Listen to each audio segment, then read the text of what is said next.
Sir बताइए। मैं यही कहना चाह रहा हूँ, अगर आपको हमारे क्वेश्चन से आपको ऐसा लग रहा हो कि सर मैंने गलत क्वेश्चन किया है, तो नहीं, कोई नहीं, बात आपने नहीं कुछ सर। भी गलत क्वेश्चन नहीं किया है, कुछ भी गलत क्वेश्चन नहीं किया है। मैं तो आपको समझने की कोशिश कर रहा हूँ कि आपको कौन-सा जवाब दूँ। देखें, एक चीज़ समझिएगा, भई आज जो है नेहरू नेहरू मरे थे 63 में, 1963 में, और जब जब तक ज़िंदा थे तब तक हीरो थे।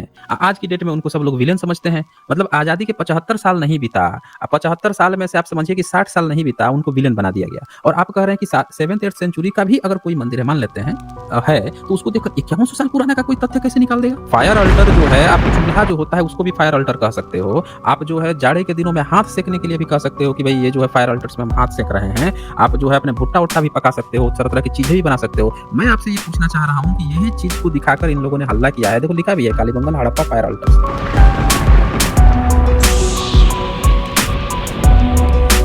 हाँ जी, शिवम बताएँ क्या कहना चाहते हैं? सर मेरा क्वेश्चन ये है हुँ, हुँ। सर कि सिद्धार्थ जो सर बुद्ध जी का जो बचपन का नाम था, हुँ, हुँ। सर वो किस रास्ते पे चलकर वो क्या बोलते हैं बौद्ध बने? हमें ये बताएं सर, आप कैसे वो क्या हैं, बौद्ध नास्तिक हैं, बुद्ध बने? आस्तिक हैं, क्या हैं आप? सर मैं तो यही कहना चाहूँगा सर, हमारे क्वेश्चन से इसका कोई रिलेशन नहीं है कि हम क्या है।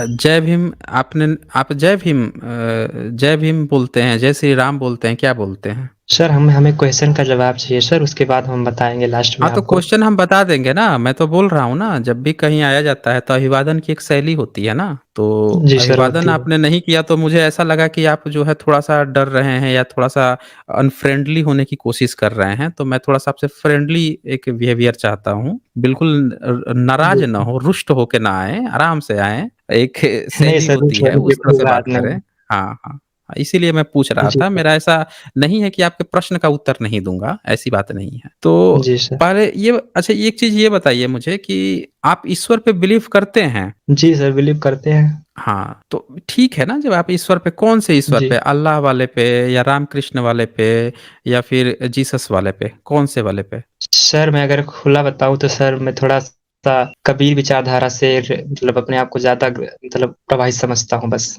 कबीर विचारधारा से।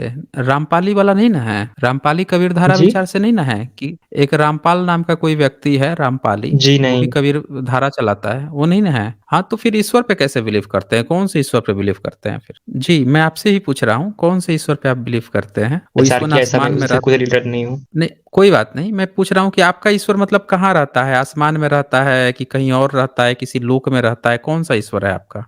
सर मेरा ईश्वर मैंने कहा सर मैं मानता हूँ कि ईश्वर नाम की कोई शक्ति, कोई चीज़ होती है, होती बस। है, मतलब कहीं तो होती कि होगी सर ना? मेरा ज सर मतलब आपके किसी हाँ, आप सर देखें, आप आपके बिल्कुल सामने मत मेरे आने घबराइए, का मेन बिल्कुल मतलब यही था। कोई कोई बात नहीं है शिवम, कोई बात नहीं है, आप बिल्कुल भी मत जी, घबराएँ।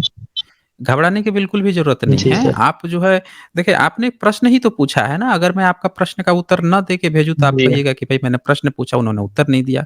मैं आपसे कुछ बातें करना चाह रहा नहीं हूँ, मैं सर। समझना चाह रहा हूँ आपका, क्योंकि आप जो हैं आप एक ईश्वर भक्त हैं ना और आप किसी दूसरे का पूछ रहे हैं, एक नास्तिक व्यक्ति की आप बात करना चाह रहे हैं। तो इसीलिए मुझे कुछ चीज़ें ज़रूरी चीज़ें जाननी पड़ेगी ना कि आपकी प्रॉब्लम कहाँ फँसी है, आप कैसे नहीं जान पा रहे हैं। भई कोई बंदा अपने को पूछिए कहे कि सर। मैं ब्राह्मण हूँ और वो जो है इस्लाम की बातें करने लगे, इस्लाम पे आके सवाल पूछने लगे, तो मुझे तो पहले ये समझना पड़ेगा ना उसको कि वो पूछ क्यों रहा है, क्या ऐसी चीज़ है उसको पड़ी हुई है। समझना पड़ेगा उसको, तब फिर उत्तर दे पाएँगे ना उस हिसाब से। अब मान लीजिए क्लास 1 जी का सर। लड़का है, उसको क्लास 10th के लेवल का सॉल्यूशन दिया जाए तो समझ ही नहीं पाएगा। आपको पहले समझना पड़ेगा ना कि जी क्या सर। चीज़ आप क्यों नहीं समझ पा रहे हैं। तो इसीलिए मैं जानना चाह रहा हूँ कि आपका ईश्वर कहाँ पे रहता है? मतलब मन में रहता है कि कहीं आसमान में है या वो करता क्या है? आप पर उसका क्या रोल है? क्या फ़र्क पड़ता है? सर मैं जान रहा हूँ जी, अगर मैं बताएँ जवाब शिवम। दूँगा तो सर अभी सर मैं जान रहा हूँ अगर अब मैं जवाब दूँगा तो हुँ, ये हुँ। डिबेट शायद बहुत लंबी जाएगी नहीं सर। लंबी जाएगी तो ना शिवम, बात आपने यहाँ प्रश्न बतंगड़ पूछ बन दिया है। जाएगी। नहीं, सर बिल्कुल भी नहीं बनेगी, बिल्कुल भी नहीं बनेगी। आप आस्तिक हैं ना, आप ईश्वर को सर मैंने मानते हैं। आपके बहुत सारी तो आप डर क्यों रहे हैं? सर आप अच्छा ये बताइए आप डर क्यों रहे हैं? नहीं क्यों डर रहे हैं? आप सर ईश्वर सर भी हम क्यों मानते डरेंगे? हैं और हाँ, तो फिर जवाब दीजिए ना, मैं तो आपसे कुछ कह ही नहीं रहा कि आपका बात का बतंगड़ होगा। मैंने आपसे कुछ प्रश्न पूछे, आपने भी प्रश्न पूछा है, उसका भी जवाब दिया जाएगा आपको। हमने तो मना ही नहीं किया कि आपको नहीं दिया जाएगा, लेकिन आप मना कर रहे हैं कि मैं जवाब नहीं दूँगा, बतंगड़ हो जाए। मैंने तो ये कहा कि आपका जवाब दूँगा तो बतंगड़ बन जाएगी। नहीं कहा ना मैंने, मैं तो तैयार हूँ ना। जवाब देने के लिए। आपसे मैं जानना चाह रहा हूँ कि आपका ईश्वर कहाँ रहता है? सर हमें तो जो अभी तक बताया गया ठीक कि हमारा ईश्वर जो है वो कण-कण में है। कण-कण में, सृष्टि के हर कण में, हर प्राणी में, हर वस्तु में, हर वो जीवित वस्तु में ईश्वर है और हमारी कल्पना से हर निर्जीव वस्तु में भी वो साकार हो सकता है। अच्छा, निर्जीव वस्तु में भी साकार हो सकता है। ओके। अच्छा, ये कण-कण में है तो वो करता क्या है फिर ईश्वर जो है? उसको कुछ करने की ज़रूरत नहीं है सर। अच्छा, उसको कुछ करने की ज़रूरत नहीं है। अच्छा, तो मान लीजिए कि कोई नास्तिक व्यक्ति है, जैसे हम लोग हैं, चाहे मैं ही हूँ, तो हमको ईश्वर की कोई ज़रूरत है? कोई ज़रूरत नहीं, ना ईश्वर को आपकी कोई ज़रूरत है और ना ही ईश्वर। कोई ज़रूरत नहीं है, दोनों को ज़रूरत नहीं है। जी, मतलब आप ये कहना जी चाहते सर। हैं कि एक एक व्यक्ति जो है वो अपना रोज़मर्रा का ज़िंदगी जी रहा है, लेकिन फिर भी उसको आदत पड़ी है, किसी ने कह दिया है कि वहाँ पे कोई एक गधा है और उसको जाकर उस गधे को ना 2 पत्थर मारने हैं, 2 पत्थर मार के उस पत्थर को सर उठाकर अपने सर पे 2 पत्थर मारने हैं। मतलब किसी ने कह दिया सर है, अब वो लड़का जो है उसके ज़िंदगी में उसका कोई रोल नहीं है, फ़र्क नहीं पड़ रहा, फिर भी वो जाता है, गधे को 2 पत्थर मारता है और 2 पत्थर अपने को मारता है और फिर चला जाता है। और भी लोग जा रहे हैं, सब लोग अपना दैनिक जीवन जी सर रहे हैं, लेकिन वो व्यक्ति इसलिए कर रहा है क्योंकि किसी ने बता दिया है कि ऐसा करना चाहिए। फ़र्क तो नहीं पड़ रहा सर है। दुनिया में तो सर दुनिया में हाँ, हर चीज़ हमारी भावना से जुड़ा होता है। किससे जुड़ा अगर होता है? हमारे पास हमारी भावना ना हो तो सर भावना से, आपकी भावना, हमारी जो फीलिंग्स आपकी होती है। भावना से, यस सर, हमारी आपकी फीलिंग हमारी से, अपनी जाति भावना अगर हमारे पास जी सर, जातीय अगर भावना, हमारे पास आपकी भावना जातीय ना हो भावना। हुँ। सर जातीय भावना नहीं, भावना की कोई जात नहीं होती है। भावना भावना की की जात कोई नहीं जात होती नहीं है। होती। क्या क्या बिल्कुल बात कर नहीं। रहे हैं आप? आपने लगता है ब्राह्मण ग्रंथ पढ़े ही नहीं हैं। सर भावना की मुझे जाति नहीं ब्राह्मण होती है। ग्रंथ बिल्कुल कोई जात नहीं होती है। कमाल कर दिया आपने, ब्राह्मण सर मैं ग्रंथ आपने मैं नहीं ये पढ़े कह हैं। रहा हूँ अच्छा, ये रामायण महाभारत आपको कैसा लगता है? बकवास-वकवास ग्रंथ है कि कुछ ऐतिहासिकता है उसमें? सर, आप पहले ही बोल रहे हैं बकवास, तो हमसे क्या जानना चाहते हैं आप? मैं आपसे पूछ रहा हूँ कि आपको क्या लगता है? बकवास लगता है या ठीक-ठाक लगता है या उसमें कुछ अच्छी बातें हैं? क्या लगता है? आपको क्या लगता है? मैं ये आपसे जानना चाह रहा हूँ। सर दुनिया की हमारी नज़रिया जैसी रहेगी दुनिया में वैसी दिखाई देती है।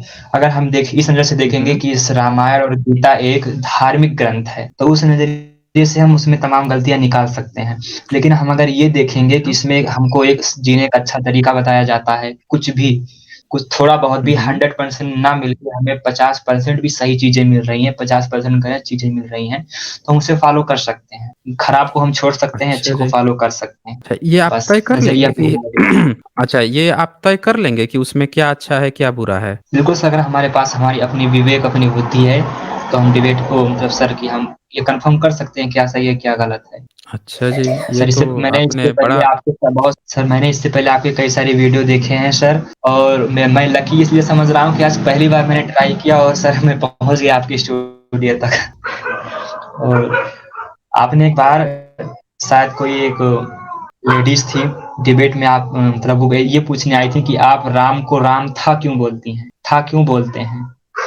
तो आपने उनको ग्रामर के अकॉर्डिंग समझाया था कि हम राम को राम था, कृष्ण को कृष्ण था, इसलिए मतलब बोलते हैं कि वो थे, अब हैं नहीं, अकॉर्डिंग टू ग्रामर। हुँ, हुँ, बोलिए, बोलिए आप। तो मैं सर यहाँ पे भी थोड़ा-सा सर आप तो जवाब नहीं दे रहे हैं हमारे सवाल का, लेकिन हम थोड़ा-सा नहीं, जो नहीं, ये बिल्कुल, कहना बिल्कुल आपका चाहेंगे। जवाब देंगे। हम अभी अभी हम आपको समझने की कोशिश कर रहे हैं ना कि आपकी गोटी दरअसल फँसी कहाँ पे सर है। वहाँ जी सर, आपने बताया कि ओके सर। आपने बताया ना कि अभी महाभारत जो है उसमें कुछ अच्छी चीज़ें हम लोग सीख सकते हैं, कुछ अच्छी चीज़ें दी हुई है।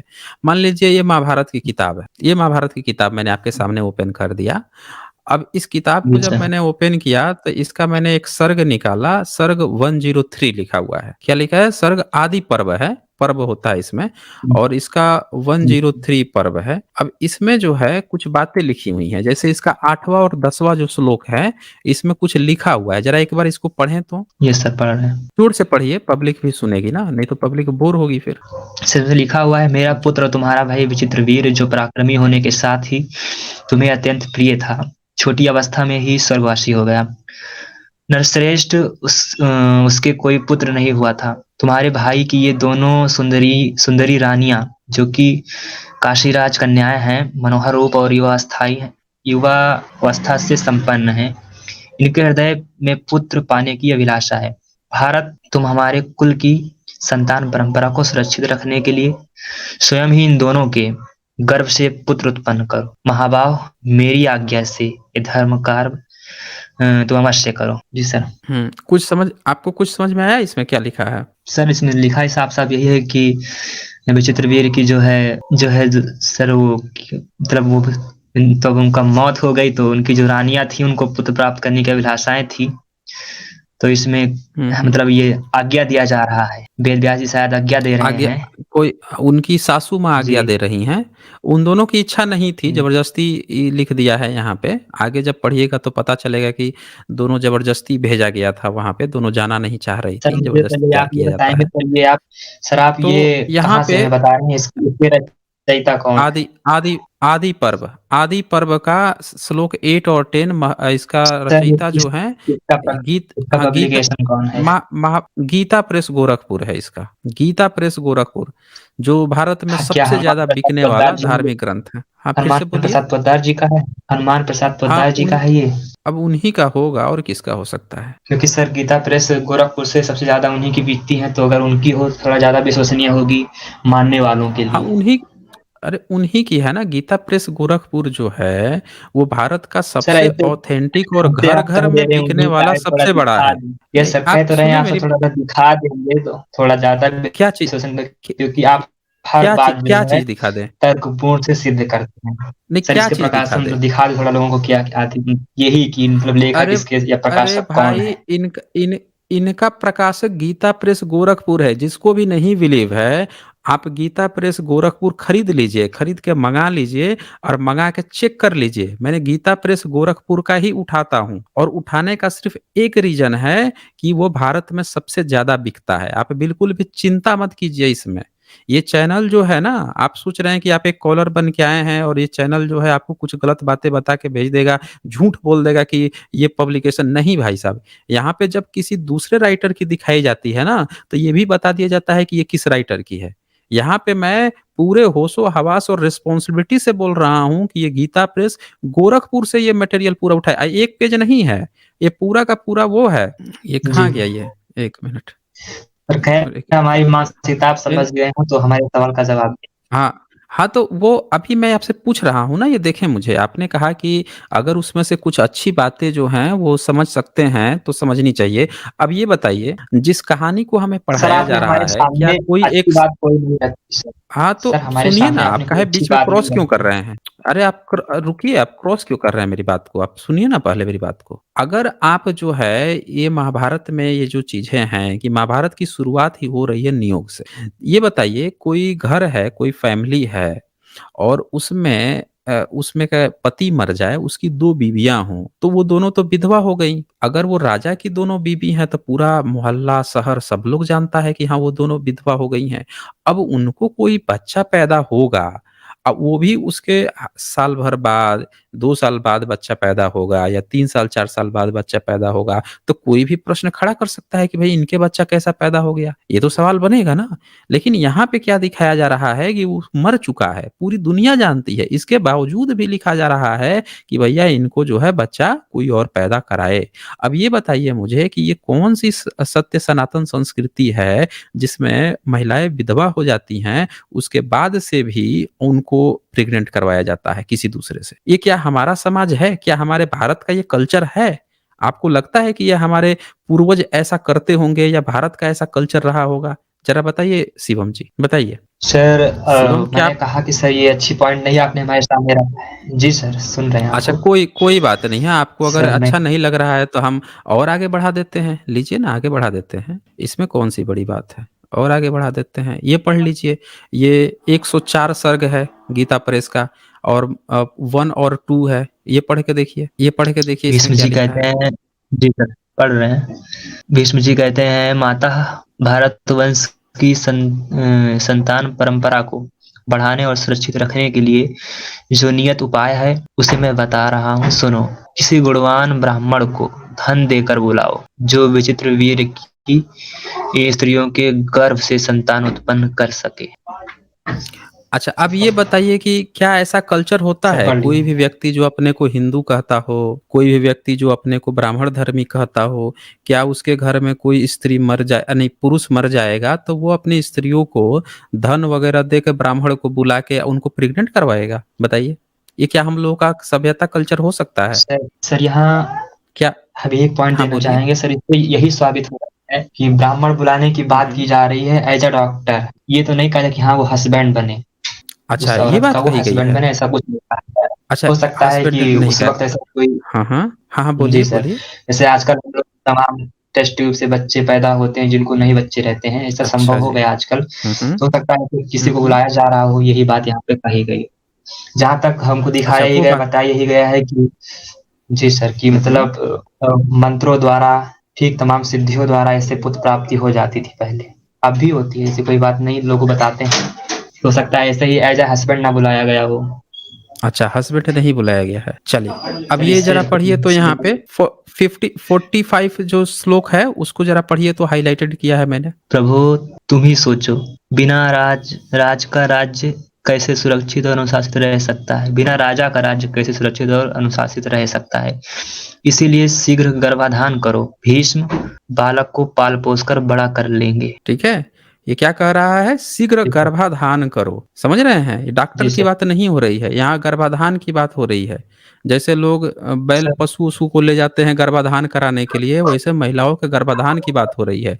और क्या कह रहे हैं कि जो बच्चा होगा उसको भीष्म पाल-पोस कर बड़ा कर लेंगे। अब ये बताइए कि ये ग डॉक्टर आया है तो डॉक्टर कैसे गर्भाधान करेगा? टेस्ट ट्यूब की यहाँ पे बात बोल रहे थे ना? टेस्ट ट्यूब और डॉक्टर की तरह आया होगा, यहाँ तो गर्भाधान की बात आ रही है। टेस्ट ट्यूब की तो बात ही नहीं आई यहाँ पे और डॉक्टर की भी बात नहीं आई। अच्छा अच्छा अगला पढ़िए तो सर, 47 पढ़ लीजिए तो ज़रा एक बार 47 भी पढ़ लीजिए। यदि कौशल्या या अंबिका मेरे गंध रूप वेश और शरीर को सहन कर ले तो यह आज ही एक उत्तम बालक को अपने गर्भ में पा सकती है। अच्छा इसका क्या मतलब हुआ यही बता दीजिए? सर इसमें तो साफ बताइए साफ भई। 3 चीजें लिखी गई, हाँ, बोलिए। गंध रूप क्या और वेश और शरीर को सहन कर ले तो हुँ, हुँ। यही कहा गया भई है। उसकी क्या ज़रूरत है? जब टेस्ट ट्यूब आ रहा है तो किसी व्यक्ति के गंध रूप आवेश को शरीर को सहन करने की क्यों बात हो रही है यहाँ पे? आप तो टेस्ट ट्यूब करवा सर रहे थे क्योंकि ना यहाँ पे। क्योंकि हुँ, हुँ। सामने वाली स्त्री जो होती है, हुँ, कोई हुँ। जानवर तो है नहीं कि उसके सामने कोई भी आए उसका गर्भाधान करने को सहन कर लेगा। अच्छा ऐसा जी। तो है नहीं। हुँ। सामने तो वाली मतलब एक आपका स्त्री ये है जो मतलब कभी आप रानी महारानी हुआ करती थी, तो हो सकता है हाँ, मतलब आप आपका ये कहने का मतलब है थोड़ा कि मतलब यहाँ पे अभी अटैच जो बाहर का व्यक्ति है मतलब आप ये कहना चाह रहे हो कि यहाँ पे नियोग की बात अभी नहीं चल रही है, ये कहना चाह सर रहे हो किस अभी? चीज़ की नियोग? हाँ, ये जो व्यक्ति कह रहा है कि अगर अंबिका जो विचित्रवीर्य की पत्नी है, उसका दूसरा नाम कौशल्या भी है अंबिका का। तो कह रहा है कि अगर वो मेरे गंध, रूप, वेश और शरीर को सहन कर लेगी तो आज ही उसको एक उत्तम बालक गर्भ से पैदा होगा। अब यहाँ पे देखें जो टेक्निकली अगर आप सोचेंगे तो यहाँ पे कई सारी बातें हैं।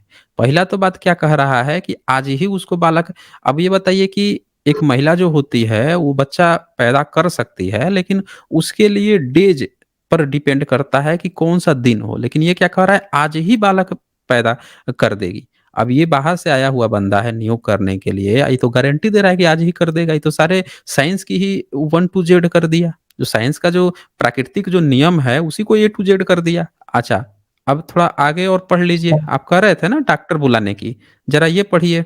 ये 51 और 52 पढ़िए श्लोक का अर्थ। देखिए कैसे डॉक्टरी करता है आपका महाभारत।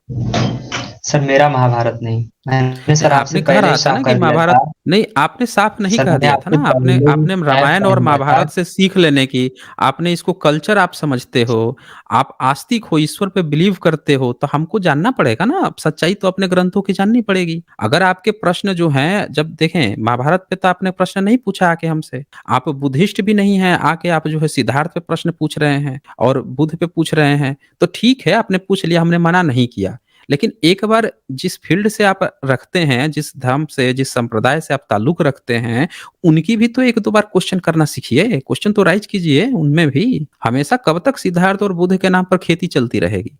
तो ज़रा पढ़िए ये 51 और 52 श्लोक एक बार पढ़िए, क्या कह रहा है ये? सर बुद्ध और सिद्धार्थ जो है कोई खेती करने वाले काम नहीं है, क्यों हम अच्छा, तो अब खेती कर रहे मैंने हैं, कहा अच्छा, ना कोई वो पेड़ कोई लगा बात रहे हैं नहीं। सर। आप यहाँ पे देखें, मैं आपसे यहाँ पे कह रहा हूँ ना कि आप 51, 52 पढ़िए एक बार, क्या लिखा हुआ है? पढ़ लेते हैं सर। हुँ, हुँ। इसमें लिखा है, मेरे भाग्य का नाश हो जाने से अब भारतवंश का उच्छेद हो चला है। यह स्पष्ट दिखाई दे रहा है, इसके कारण मुझे व्यथित और पितृकुल को पीड़ित देख भीष्म ने इस कुल की वृद्धि के लिए मुझे एक सम्मति दी है। बेटी, उस सम्मति की सार्थकता तुम्हारे अधीन है। तुम भीष्म के बताए अनुसार मुझे उस अवस्था में पहुँचाओ, जिससे मैं अपने अभीष्ट सिद्धि देख सकूँ। हुँ, यानी वो सासू माँ जो है उसको तैयार कर रही है कि तुमको जो है नियोग करवाना ही पड़ेगा। और ये देखिए 54 श्लोक एक कौशल्या बार पढ़ धर्म का लीजिए। कौशल्या धर्म का आचरण करने वाली थी। सत्यवती ने धर्म को सामने रखकर ही उसे किसी प्रकार समझा-बुझाकर इस कार्य के लिए तैयार किया था। उसके बाद ब्राह्मण, हुँ। देवर्षियों और अतिथियों को भोजन वो कराया। हुँ। अब यानी यहाँ पे आ गया ना बात कि वो जो बहू थी, उसको समझा-बुझा कर लिखा है ब्रैकेट में बड़ी कठिनाई से। जो सास है, उसको कितना ज़रूरत है कि हमारी जो बहू है, उसका हम किसी दूसरे से गर्भाधान करा दें, नियोग करवा दें।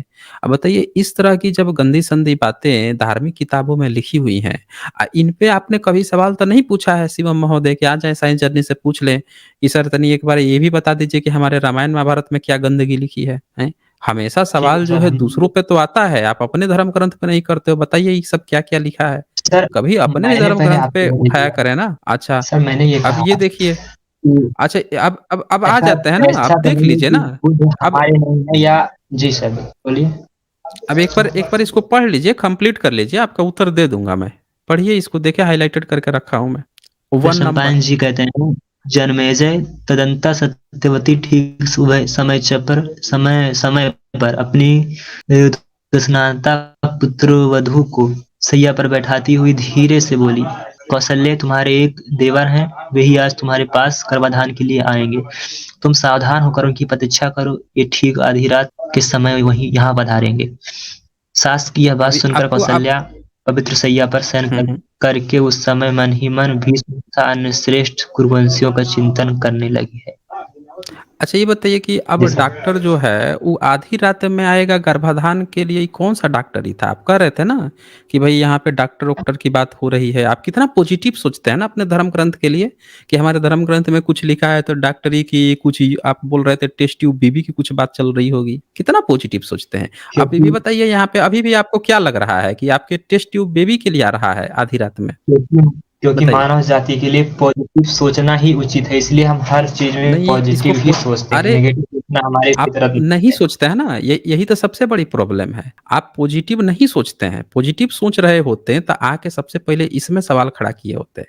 आप जिस 22 प्रतिज्ञाओं पे पूरे ब्राह्मण ऊपर से नीचे तक सबके बौखला गए हैं, अगर इनके बुध इनके होते हैं तो उस पर बौखलाहट आ जाती 22 प्रतिज्ञाओं पर। बाबा साहब इनके अपने होते हैं तो उस पर बौखलाहट आ जाती। कोई बोल रहा है नरक में जाएगा, कोई बोल रहा है गर्दन काट देंगे, तो इतना इनाम, उतना इनाम, आप बोल रहे हैं ये हमारे अपने हैं। हैं? अपनी इन किताबों में ऐसी-ऐसी बातें लिखी हैं और इस पे आज तक किसी सर शंकराचार्य ने सवाल नहीं खड़ा किया कि भाई ये सब गंदी-संदी बातें जो हैं हमारे महाभारत में लिखी हैं। अब ये देखिए आपकी डॉक्टरी चल रही है यहाँ पे। ये 5 नंबर श्लोक पढ़िए तो देखिए कौन-सी डॉक्टरी करते हैं ये। 5 और व्यास जी 6 के नंबर शरीर है, का रंग पढ़िए। काला था। उनकी जटाएं पिंगल वर्ण की और आंखें चमक रही थी तथा दाढ़ी मूंछ भूरे रंग की दिखाई देती थी। उन्हें देखकर देवी कौशल्या ने अपने दोनों नेत्र बंद कर लिए। माता माता का प्रिय करने की इच्छा से व्यास जी ने उनके साथ समागम किया, परंतु काशी राज की कन्या भय मारे उनकी ओर अपनी अच्छी तरह से देख न सकी। अच्छा इस समागम का जी मतलब सर। क्या होता है? ये भी बता दीजिए। टेस्ट ट्यूब बेबी होता है कि डॉक्टरी होता है? क्या होता है समागम का मतलब? समागम का मतलब तो मतलब वही होता है कि संभोग, मिलन। संभोग। हाँ, तो आप बताइए आपकी पॉजिटिविटी तो सारी धरी की सॉरी, धरी रह गई अब। संभोग नहीं कह सकते सर, संयोग कह सकते हैं, ठीक, मिलन कह सकते हैं, सम्मिलन कह सकते हैं बस। संभोग अच्छा, डायरेक्टली तो ये नहीं कह मिलन हो सकते रहा हैं, है। सॉरी। अच्छा, संभोग डायरेक्टली नहीं कह सकते। तो यहाँ पे क्या चल रहा है? ये कौन-सी डॉक्टरी चल रही है? आधी रात में देवर आ रहे हैं, सासू माँ बोल रही है, फिर गर्भाधान हो रहा है, ये क्या चीज़ चल रहा है? बताइए तो ज़रा, ये कौन-सी डॉक्टरी चल रही है? सर, बताइए। पर मैं यही कहना चाह रहा हूँ, अगर आपको हमारे क्वेश्चन से आपको ऐसा लग रहा हो कि नहीं सर मैंने गलत क्वेश्चन किया है, तो नहीं, कोई नहीं, बात आपने नहीं कुछ सर, भी मान गलत क्वेश्चन लीजिए नहीं हमसे किया है, सर। कुछ भी गलत क्वेश्चन नहीं किया है। मैं तो आपको समझने की कोशिश कर रहा हूँ कि आपको कौन-सा सर, जवाब दूँ। देखें, एक चीज़ समझिएगा, जो भी कॉलर आते हैं ना, प्रश्न पूछते हैं, तो हर जो बंदा होता है, सबके समझने की कैपेसिटी अलग-अलग होती है ना। अब मान लीजिए आपने कभी अपना धर्म ग्रंथ नहीं पढ़ा है और आप आके सिद्धार्थ और बुद्ध पे क्वेश्चन पूछेंगे, तो आपको अपना धर्म ग्रंथ एक बार देखना पड़ेगा, लेबल पहले तैयार करना पड़ेगा। कि मैं जिस दूसरे पर सवाल खड़ा करने जा रहा हूँ, क्या मैं मेरा घर तो कहीं शीशे का नहीं है? ये देखना पड़ेगा ना, चेक करना पड़ेगा ना आपको। अब क्या पता कि आपका घर शीशे का हो, आप दूसरे के जो कोई स्टोन का घर हो, उसपे भी आप पत्थर मार रहे हो, ये सोच के कि इसका इसका स्टोन ही शीशा है, ये सोच के। जबकि आपका घर ही शीशे का बना हो। तो इसीलिए ये सारी चीज़ें पहले देखनी पड़ेगी और ये भी तो यहाँ पे सामने आ रहा है ना कि आप महाभारत को लेकर कितना पॉजिटिव हैं। जब बोल रहे हैं कि टेस्ट ट्यूब, डॉक्टरी की बात हो रही है। अभी ये सब नहीं लिखा होता तब तो आप कह देते हैं कि भाई नहीं-नहीं इसमें तो वो सारी चीज़ें हैं, कुछ भी गलत नहीं है हमारे धर्म ग्रंथ में। आपने कहा भी कि उसमें से अच्छी चीज़ें सीखनी चाहिए।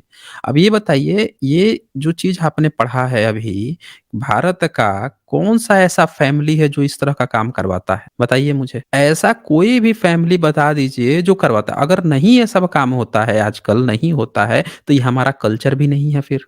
अगर हमारा कल्चर नहीं है, तो फिर हम इसमें से अच्छी सीख कैसे ले सकते हैं?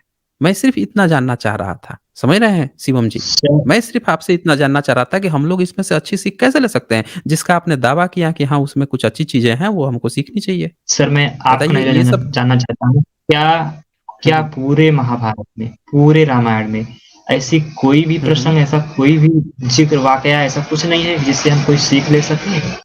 हाँ, आपको है क्या ना, लगता इसे है? देखिए ना, हाँ, ये है ना, अभी देखिए ना, अभी ये अगर तो है तो यहाँ उसमें तक आपने दिखाइए। पढ़ा ना, 6 नंबर पढ़ा ना आपने। अब 6 नंबर पढ़ा तो ये 7 नंबर ज़रा पढ़िए तो क्या लिखा हुआ है? हाइलाइटेड नहीं है, फिर भी एक बार पढ़िए, क्या लिखा हुआ है? सर, मैं किसी अच्छे प्रसंग की बात कर रहा हूँ। अच्छा ही प्रसंग चल रहा है। देखिए, ऐसा नहीं है कि मैंने सिर्फ़ एक चेरी पिकिंग करके एक श्लोक आपको पढ़वाया। मैंने पूरा चैप्टर खोल दिया है, लाइन से पढ़वा रहा हूँ। मतलब एक होता है ना कि कहीं से जैसे ब्राह्मणिकल सिस्टम लोग करते हैं, ज़बरदस्ती कहीं से एक छोटा-सा एक श्लोक उठा के लाएँगे, एक आधा-अधूरा, और उसका अर्थ बताने की कोशिश करेंगे कि देखो इसमें बड़ा अच्छी बात है, जबकि उसके अगल, आगे और पीछे कुछ और बता रहा होगा, उसको छुपा लेंगे। मैंने तो आपके सामने पूरा किताब खोल दिया है। और एक-एक श्लोक, मैं तो ये भी आपको कह रहा हूँ कि भैया ये कोई चेरी पिकिंग नहीं है, पूरा लाइन से ही आपका महाभारत ये ऐसी ही गंदगी ढो रहा है। और आप कह रहे हैं इसमें से अच्छी चीज़, तो फिर आपका महाभारत कहाँ बचा? भई जिनको यहाँ गर्भाधान करके पैदा किया जा रहा है, जब तक ये पैदा नहीं होंगे तब तक आपका महाभारत की कहानी कैसे आगे बढ़ेगी? अभी तो पैदाइश चल रही है। पैदाइश में ही जब कहानी खत्म हो गई, पैदाइश में ही जब चीज़ें गड़बड़ हो गई, तब फिर कहानी आगे कहाँ से आप कुछ सीखोगे? वो तो कहानी ही आगे नहीं बढ़ेगी। शुरू में ही झोल आ गया। अभी देखिए ना ये 7 नंबर में क्या लिखा हुआ है, एक बार पढ़िए ना एक बार। पढ़िएगा तो आपको बहुत आइडिया आएगा। पढ़िए 7 नंबर। सर, हम देखे हैं, देख लिए हैं। क्या कह रहा है बताइए ना मुझे? सर, जब आप चैप्टर वाइज़ पढ़ा रहे हैं, वो तो हम देखे ही, वही तो कह रहा है। क्या कह रहा है? बोलिए ना 7 नंबर में क्या लिखा हुआ है? 7 नंबर में लिखा हुआ है, जब व्यास जी ने उसके महल से बाहर निकले, जब व्यास जी उसके महल से बाहर निकले, तब माता सत्यवती ने आकर उनसे पूछा, बेटा, क्या अंबिका गर्भ से कोई गुणवान राजकुमार उत्पन्न होगा?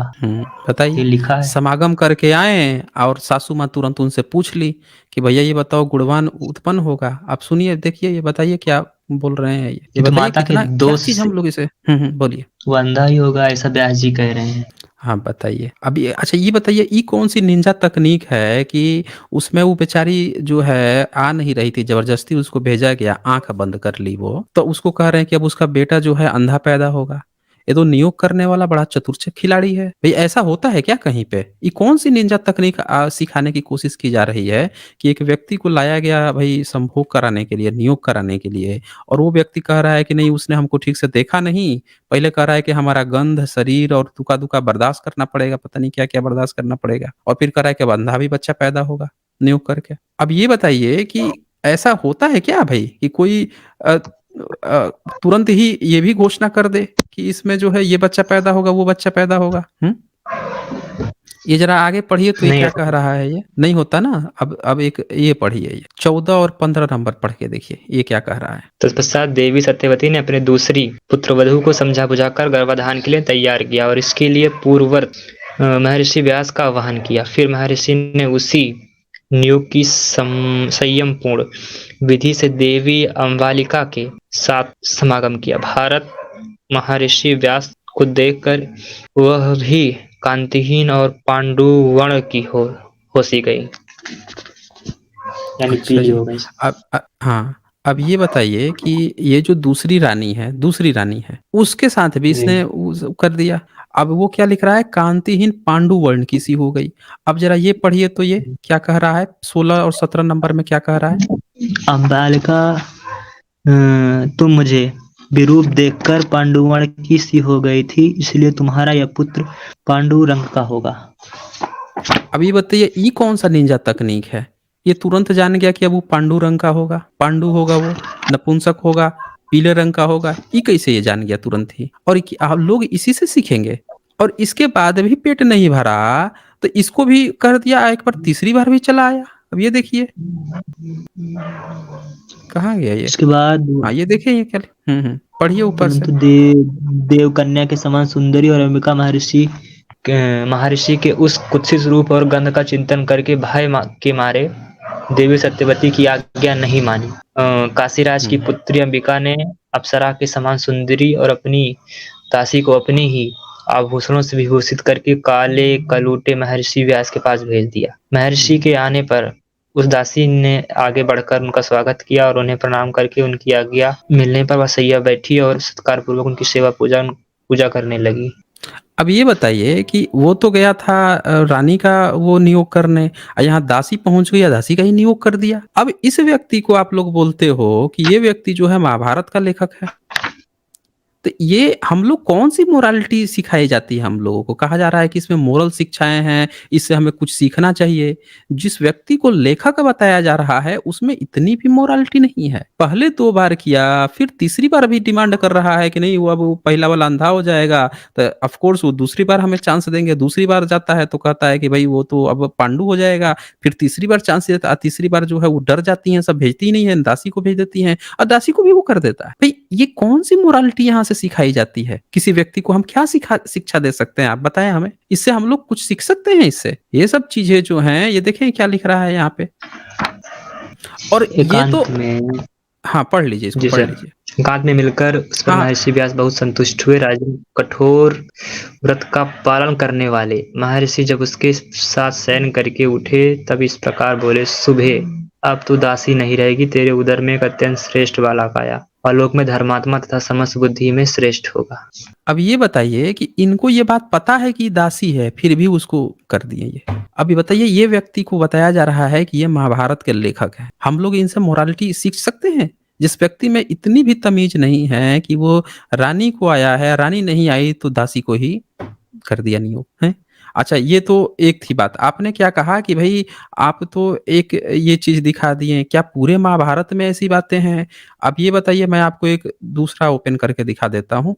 ये लीजिए ये सर मैंने ये नहीं कहा पूरे महाभारत में, मैंने 50-50 की बात की है। 50-50 अगर ना। ऐसा है तो हम अच्छा जी। सीख सकते हैं। सर मैंने कहा अच्छा अगर जी। ऐसा हो तो हम सीख सीख सकते हैं। सकते हैं। इस अच्छा इसी श्योरनेस के साथ मैंने ऐसा नहीं कहा कि हाँ आप सीखें ही उससे, ना ही मैं यहाँ से किसी को ये संदेश अच्छा देना जी। चाहता हूँ कि भाई आप देखें। अच्छा ये पढ़िए तो जरा, ये क्या लिखा हुआ है। ये 11 और 13 नंबर श्लोक है, 102 सर्ग का है ये जरा पढ़िए। राजन ये शक्तिशाली तो थे ही, उन्होंने उस समय स्वयं ही समस्त कन्याओं का वरण किया।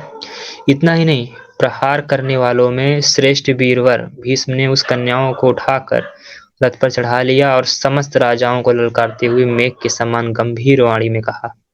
विद्वानों ने कन्या को यथाशक्ति वस्त्राभूषण से विभूषित करके गुणवान वर को बुलाकर उसे कुछ धन देने के साथ ही कन्या करना उत्तम बताया है। कुछ लोग एक जोड़ा गाय और बैल देकर कन्यादान करते हैं। कितने ही मनुष्य नियत धन लेकर कन्यादान करते हैं। कुछ लोग बल से कन्याकरण करते हैं और कुछ दूसरे लोग वर और कन्या की परस्पर अनुमति होने पर विवाह करते हैं।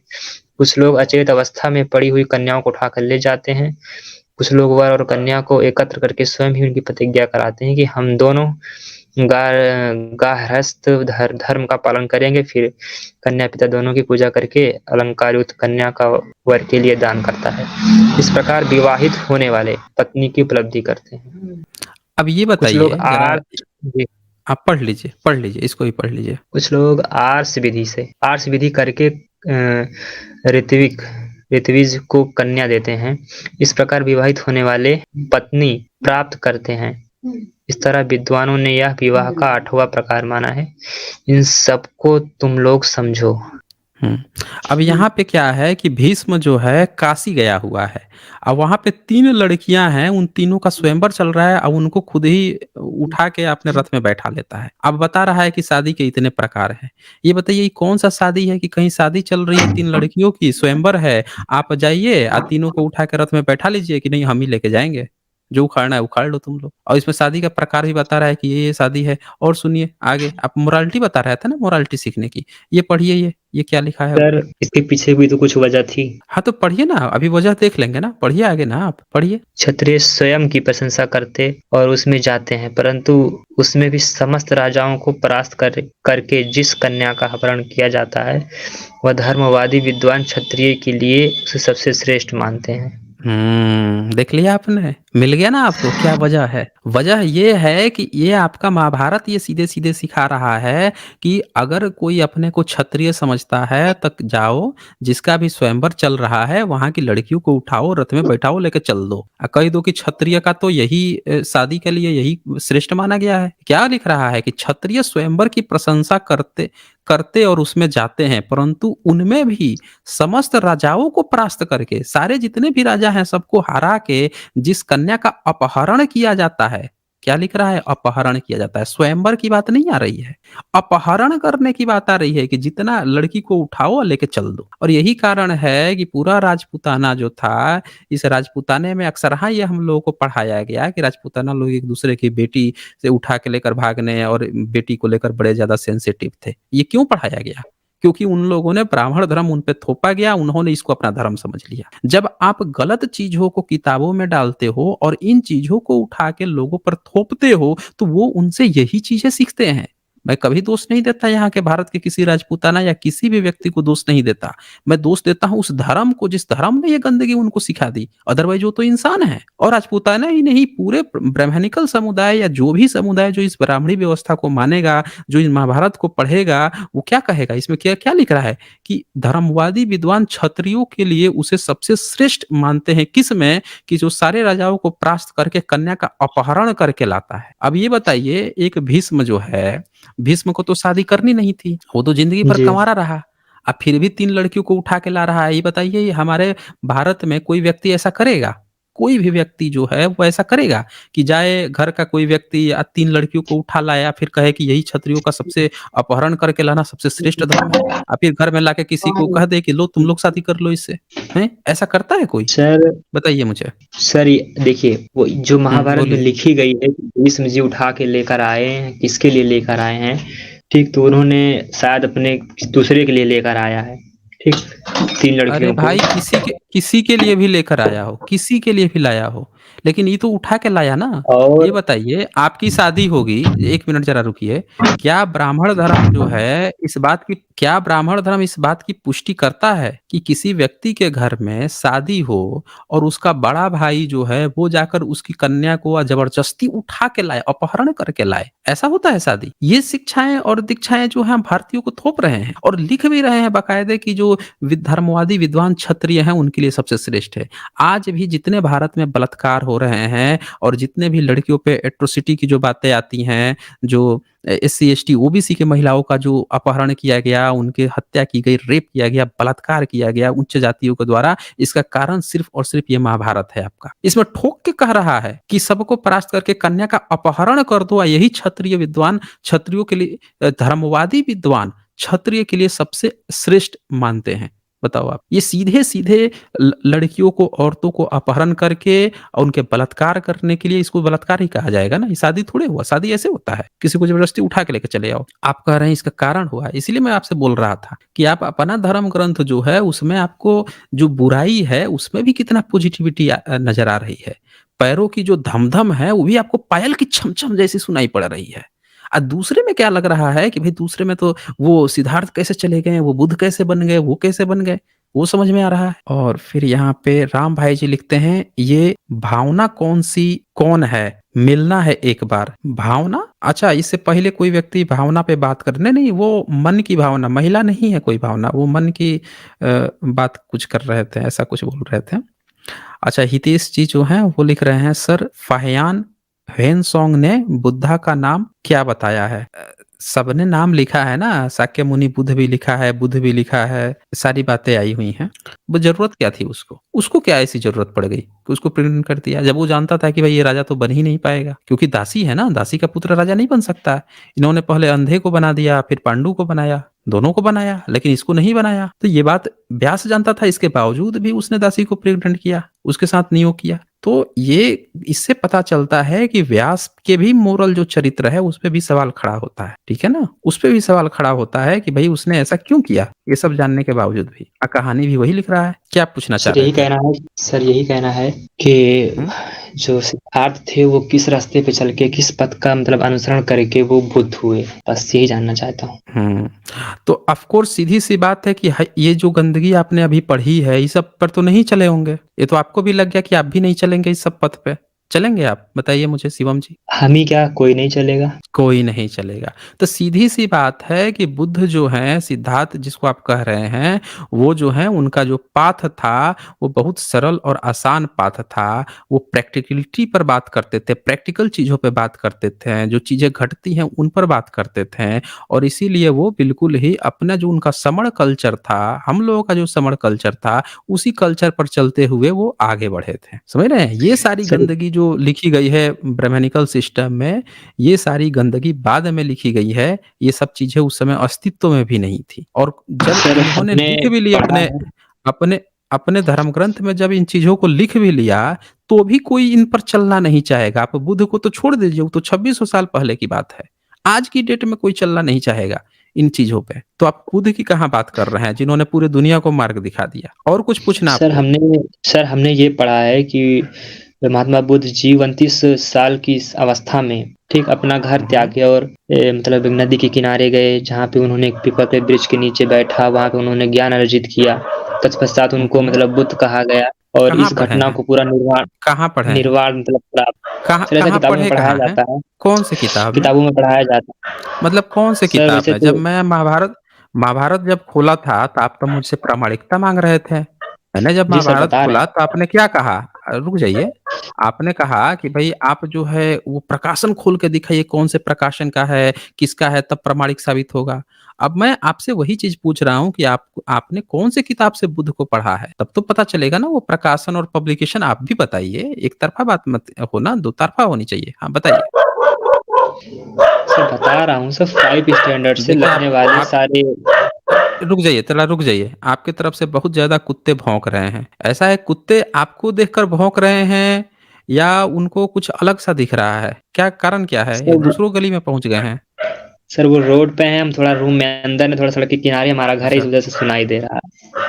अच्छा सर जी। कहना ये चलिए है कि बताइए। सर अगर हम सर छोटी किताबों को छोड़ दें, जो जो प्रकाशन में लगती है, मतलब राजकीय प्रकाशन वगैरह जो 5 क्लास में पढ़ाया जाता है बच्चों को, वो सब छोड़ दें। अगर हम बड़ी क्लास की बात करें, तो आजकल हमारे देश में ठीक मैकग्रॉ हिल्स प्रकाशन की किताब चलती है, जो मतलब आईएएस वालों को पढ़ाया जाता है। हुँ, हुँ। मतलब कि जो आईएएस के जो एस्पायरेंट लोग होते हैं, जो तैयारी करते हैं, वो लोग पढ़ते हैं। नितिन संघानिया सर का लिखा हुआ है वो, भारतीय कला एवं हुँ, हुँ। संस्कृति। इसमें भी यही ओके। बात मतलब लिखा गया है बुद्ध जी के बारे में। हुँ, हुँ। ठीक कि उनकी माँ का नाम माया था और पिता का नाम सुधोधन था और वो शाक्य राज्य के राजा ओके। थे, मतलब इनके पिताजी। और ये 29 वर्ष की आयु में ही घर को त्याग करके नदी के किनारे बैठ के पीपल वृक्ष के नीचे उन्होंने चिंतन किया और स्वयं को बंधनों से मुक्त किया और फिर क्या बोलते हैं, मतलब उनको निर्वाण यानी आत्मज्ञान की प्राप्ति हुई।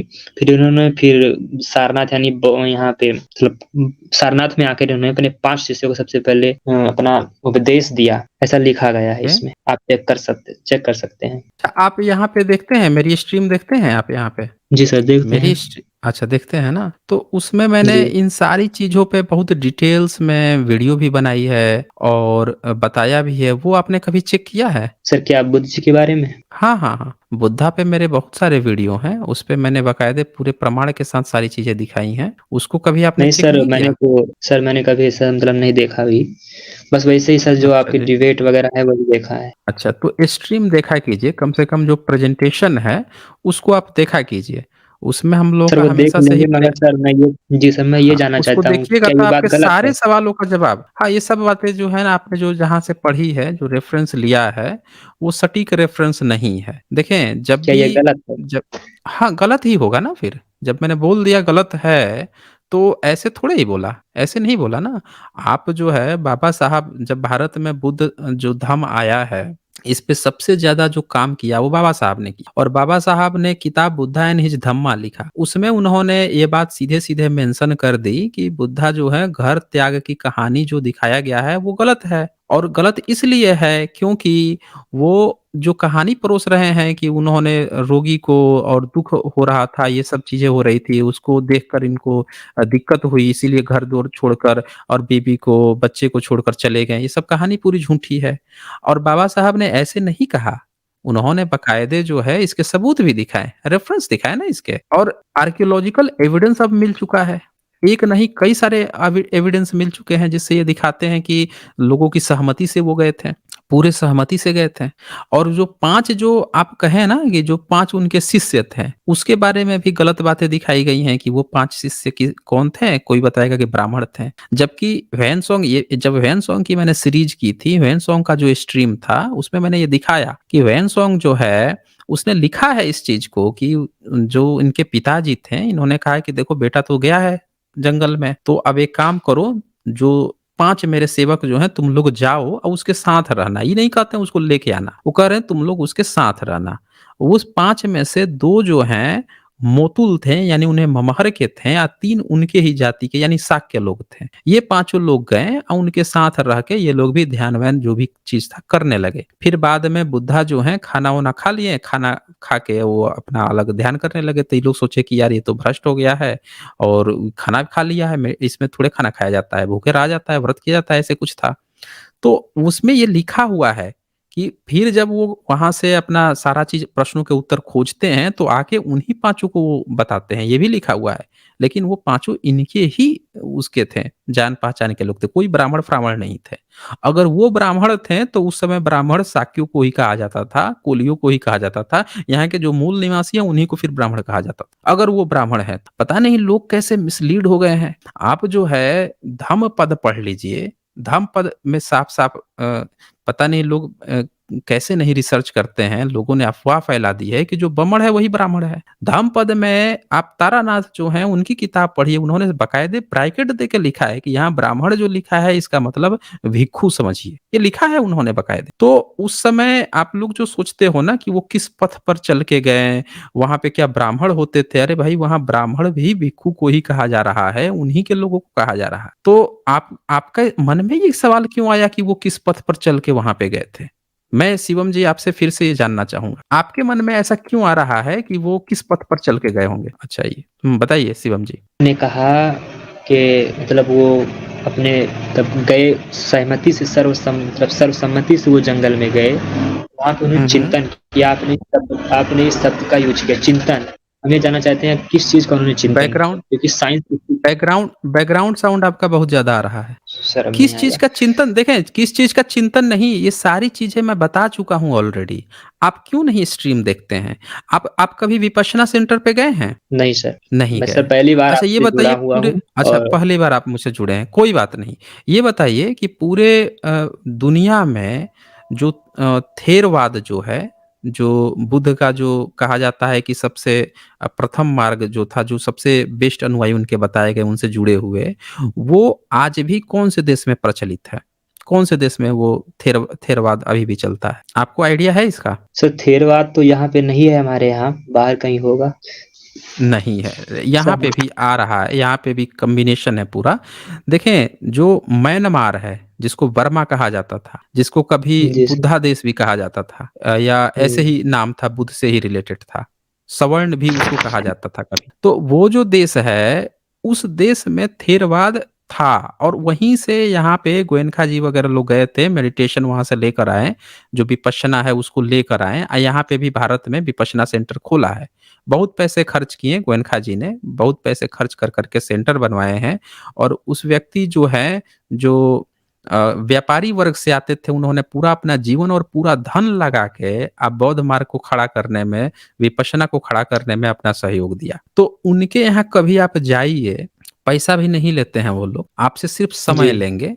आप अपना समय दीजिए, एक बार प्रैक्टिकल करके देख के आ जाइए कि उसमें क्या किसी का चिंतन किया जाता है, रामकृष्ण का या इसका उसका, या उस चीज होता क्या है। जब तक आप जाएंगे नजदीक से नहीं देखेंगे ना, तब तक आपको डाउट बना रहेगा। ये ब्राह्मणवादी जो है, जो दिन भर आपको राम राम जपना पराया माल अपना वाला जो कहानी सुनाता रहेगा, वो कह देगा कि अच्छा बुद्ध किस चीज का चिंतन करते थे।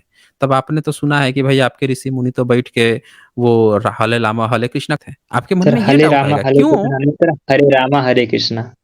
हरा हरे आप क्यों जपेंगे? आप वो जपिए ना, आप भगवा भगवा जपिए, भगवा रामा भगवा कृष्णा है, हरे हरा क्यों जपेंगे? तो आप एक बार जाएं वहां पे देखें। साथियों, आपने पहचान लिया होगा इनको, कि इनको जब ब्राह्मणिकल सिस्टम, दरअसल ये ब्राह्मण है। बताइए शिवम, आप ब्राह्मण है कि नहीं है? बोलिए। नहीं सर, मैं ब्राह्मण नहीं हूँ।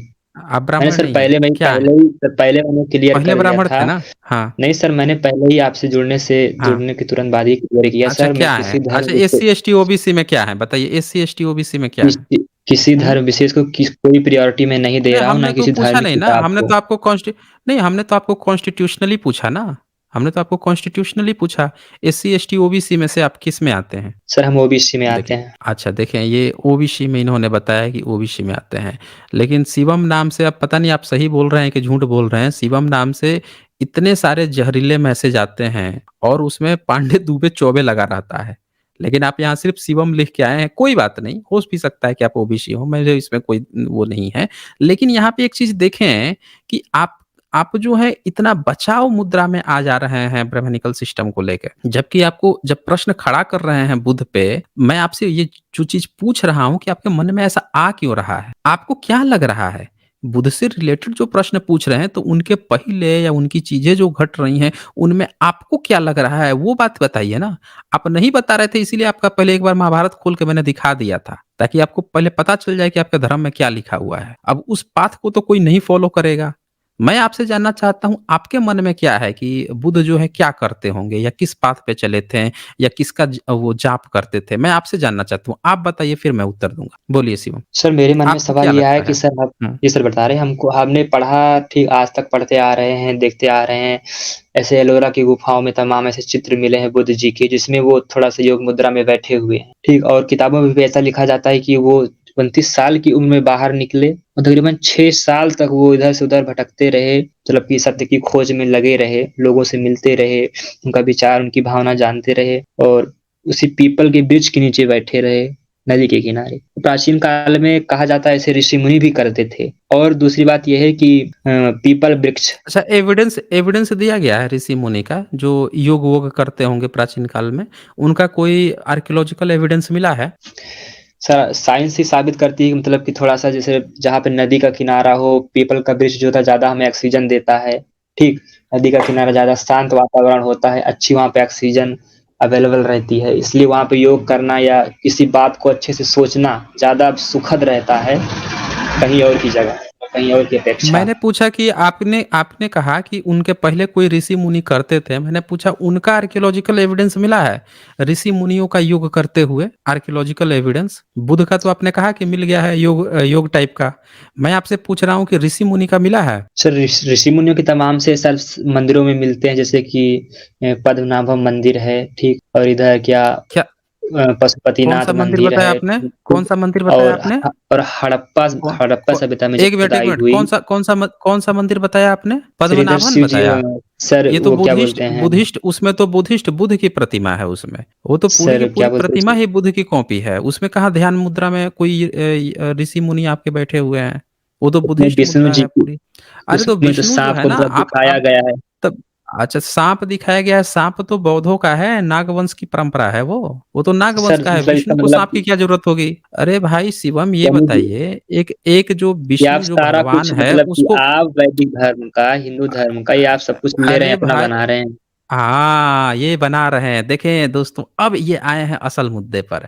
अभी तक जो है ये अभी तक अपनी गोटी सेक के रखे थे। मैंने क्या कहा था कि इस नाम से बहुत जहरीले मैसेज आते हैं कमेंट में, और ये बंदा जो है अब लाइन पे आया है कि हम बना रहे हैं। भाई मैंने आपसे आर्कियोलॉजिकल एविडेंस पूछा, आपने एक क्लेम ठोक दिया कि बुद्ध से पहले ऋषि मुनि हुआ करते। हमने कहा कि उनका मिला है, तो आप विष्णु पे पहुंच गए। अभी बताइए तो पद्मनाभन मंदिर कितना पुराना है, जरा बताइए तो मुझे, अभी आपकी पता चल जाएगा कितना पुराना है, क्या चीज है, बताइए तो।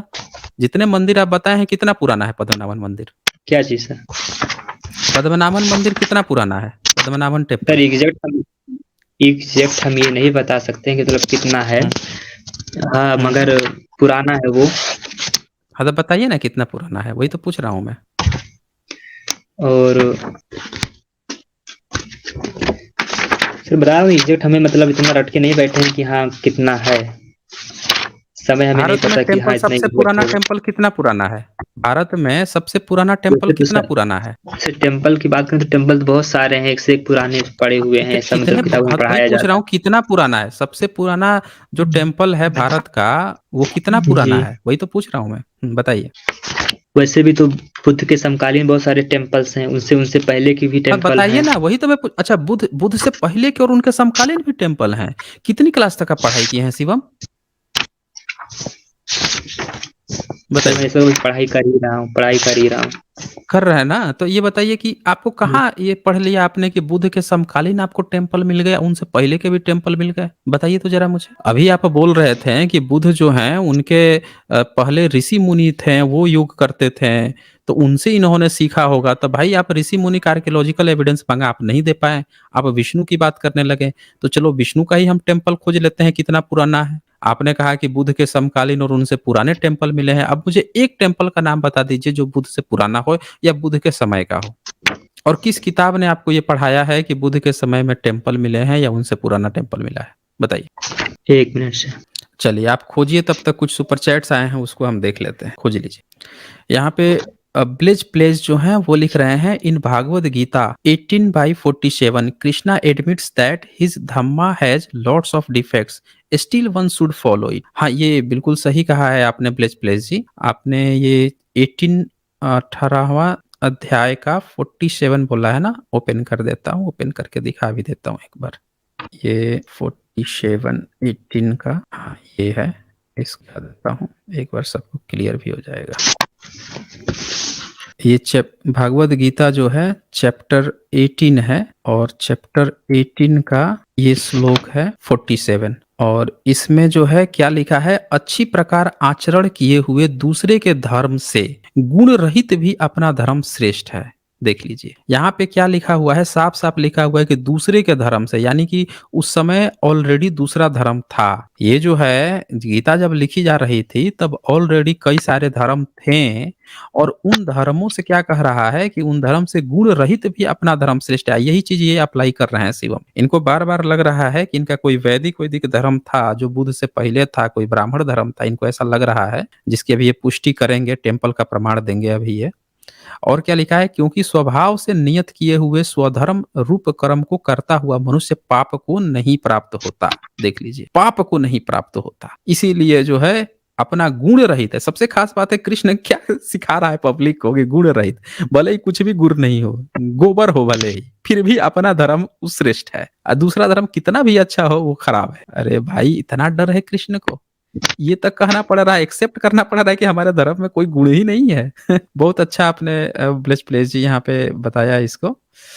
अच्छा इसके बाद से रॉक्सी जो है वो लिख रहे हैं, love and respect for you SJ. जय भीम। बहुत बहुत शुक्रिया आपका रॉक्सी जी। और द रिच डेली जो है, थोड़ा सा आप जो है ना शिवम म्यूट कर लीजिए, आपका बैकग्राउंड साउंड बहुत आ रहा है। हाँ द रिच डेली जो है इनका भी सुपर स्टिकर आया है, शुक्रिया आपका द रिच डेली जी। और फिर यहाँ पे अनुराग निषाद जी लिखते हैं, इन ब्राह्मण श्रमण सिंगल वर्ड और बोथ आर डिफरेंट। अनुराग निषाद जी देखें, ब्राह्मण मतलब ना विद्वान है, असमण मतलब है कि जो व्यक्ति मतलब प्रवज्ञा ग्रहण कर चुका है उसको समण कहते थे। ये समन भिक्षु है। ये बमन भिक्षु है, यानी विद्वान तो है, बुद्ध मार्गी भी है, लेकिन वो क्या है कि वो मतलब बमन है, ब्राह्मण नहीं है। मैं आपको ना अभी 1 मिनट मैं देखता हूँ, उसको दिखा भी देता हूँ आपको, किसी को अगर डाउट होगा तो वो दूर हो जाएगा। यहाँ पे मैं ओपन करने की कोशिश करता हूँ। मेरे ख्याल से इसमें होना चाहिए धम्मपदा। हाँ, ये रहा वमन वग्गो। देखें, धम्मपद का जो वमन वग्गो है वही मैं ओपन करके दिखा देता हूँ, उससे सब लोगों को आसानी हो जाएगी। ये धम्मपद है और ये गाथा और कथा। इसमें आप देखें इन्होंने भिक्षु ब्राह्मण के लिए क्या इस्तेमाल किया है। ये देखिए ब्राह्मण वग्गो यहाँ चल रहा है और यहाँ पे आता है कि बहुत श्रद्धालु ब्राह्मण की कथा, ये सारा चीज आएगा यहाँ पे। तो यहाँ से जो है आपको ऐसा लगेगा कि उनके यहाँ ब्राह्मण के यहाँ भिक्षु उसके घर जाते थे, बड़े अच्छे से खिलाता पिलाता था, ये सारी बातें आएंगी। फिर इसका जो ये है ना, ये इसका जो सूत्र है, इस सूत्र में यहाँ पे इसका अनुवाद जब किया गया है तो क्या लिखते हैं, ब्राह्मण, ये लिखा है यहाँ ब्राह्मण, तृष्णा के स्रोत को काट दे, पराक्रम कर, कामनाओं को दूर कर दे ब्राह्मण, और संस्कार से क्षय को जानकर अकृत का सत्कार कर लोगे। तो ये लिख दिया गया है। और जो पाली है इसमें भी देवनागरी लिपि में जब ये लोग लिखते हैं तो यहाँ पे ब्राह्मण लिख देते हैं दोस्त। अब कोई भी व्यक्ति ना यहाँ पे कंफ्यूज हो जाएगा कि भाई पाली में कैसे ब्राह्मण शब्द आ गया, पाली में नहीं होता है। देवनागरी लिपि में ये लोग पाली जब लिखते हैं तो जानबूझ के ब्राह्मण लिख देते हैं, क्योंकि ब्राह्मण लोग ही इसका अनुवाद करते हैं। अब इसमें क्या हुआ है, लेकिन इन्होंने नीचे यहाँ पे क्या लिख दिया, गाथा में ब्राह्मण शब्द भिक्षु के लिए इस्तेमाल किया गया है, प्रयुक्त हुआ है। देख लीजिए साथियों, ध्यान से देख लीजिए, ये जो किताब है धम्मपद की किताब है, इस किताब को जो अनुवाद किया गया है, और ये किताब आप लोग मेरे ख्याल से किसका है, तारानाथ जी का है, तारानाथ जी का है, उन्होंने अनुवाद किया है। और साफ साफ आप देख सकते हैं पूरी व्याख्या के साथ किया है, और यहाँ पे इन्होंने साफ साफ लिखा है गाथा में ब्राह्मण शब्द भिक्षु के लिए प्रयुक्त हुआ है। कभी भी गलती से मत सोचिएगा कि अगर ब्राह्मण शब्द कहीं पे आ रहा है बौद्ध मार्ग में तो इसका मतलब आज का ब्राह्मण है, नहीं, उस समय ब्राह्मण भिक्षु को ही कहा जाता था। और देखिए, ये तो एक श्लोक मैंने आपको दिखाया, और देख लीजिए दूसरा भी श्लोक देख लीजिए, यहाँ भी 384 ये जो श्लोक है 26:2 दूसरा सूत्र जो है क्या लिखता है, जब ब्राह्मण ब्रैकेट में भिक्षु दिया गया है, लिखा गया है ना भिक्षु, यानी कि बमण जो है उसको भी भिक्षु ही कहा जाता था। ये चीज थी। लोगों ने क्या किया है, आज के डेट में ब्राह्मणों ने जानबूझ के अपने को उस समय स्थापित करने के लिए, बुद्ध के समय में स्थापित करने के लिए जानबूझ के कहना शुरू कर दिया, अरे वो बमण ना हमारी बात हो रही है, भैया हमारी बात हो रही है, हम ही तो थे यहाँ पे ब्राह्मण, हम लोग थे उस समय, हम तो बहुत पहले से, इनको स्थापित करना था अपना कि हम जो है बुद्ध से पहले यहाँ पे आए हुए हैं, इसीलिए ये लोग लगे रटने। लेकिन जो मोटी मोटी जो व्याख्या के साथ जो आती है, जैसे आप लोग पढ़ते हो ना, जब कुरान भी कोई पढ़ता है तो कहता है भाई उसके तर्जुमे के साथ पढ़ो, तर्जुमे के साथ पढ़ो।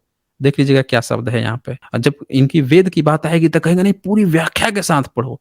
तो अरे भाई, तो आप धम्मपद क्यों नहीं पूरी व्याख्या के साथ पढ़ रहे हो? यहाँ भी तो पूरी व्याख्या में लिखा हुआ है ब्रैकेट दे दे के कि उस समय जो है उसको भिक्षु को ही कहा जाता था, ये भी तो पढ़ लो। तो ये चीजें हैं। अच्छा, इसके बाद से यहाँ पे ब्लेज प्लेज जो है ये लिखते हैं, also Gita 16/8 sir, we are of asur mentality as we believe and know that a new life is born because of a man and women and not because of any god.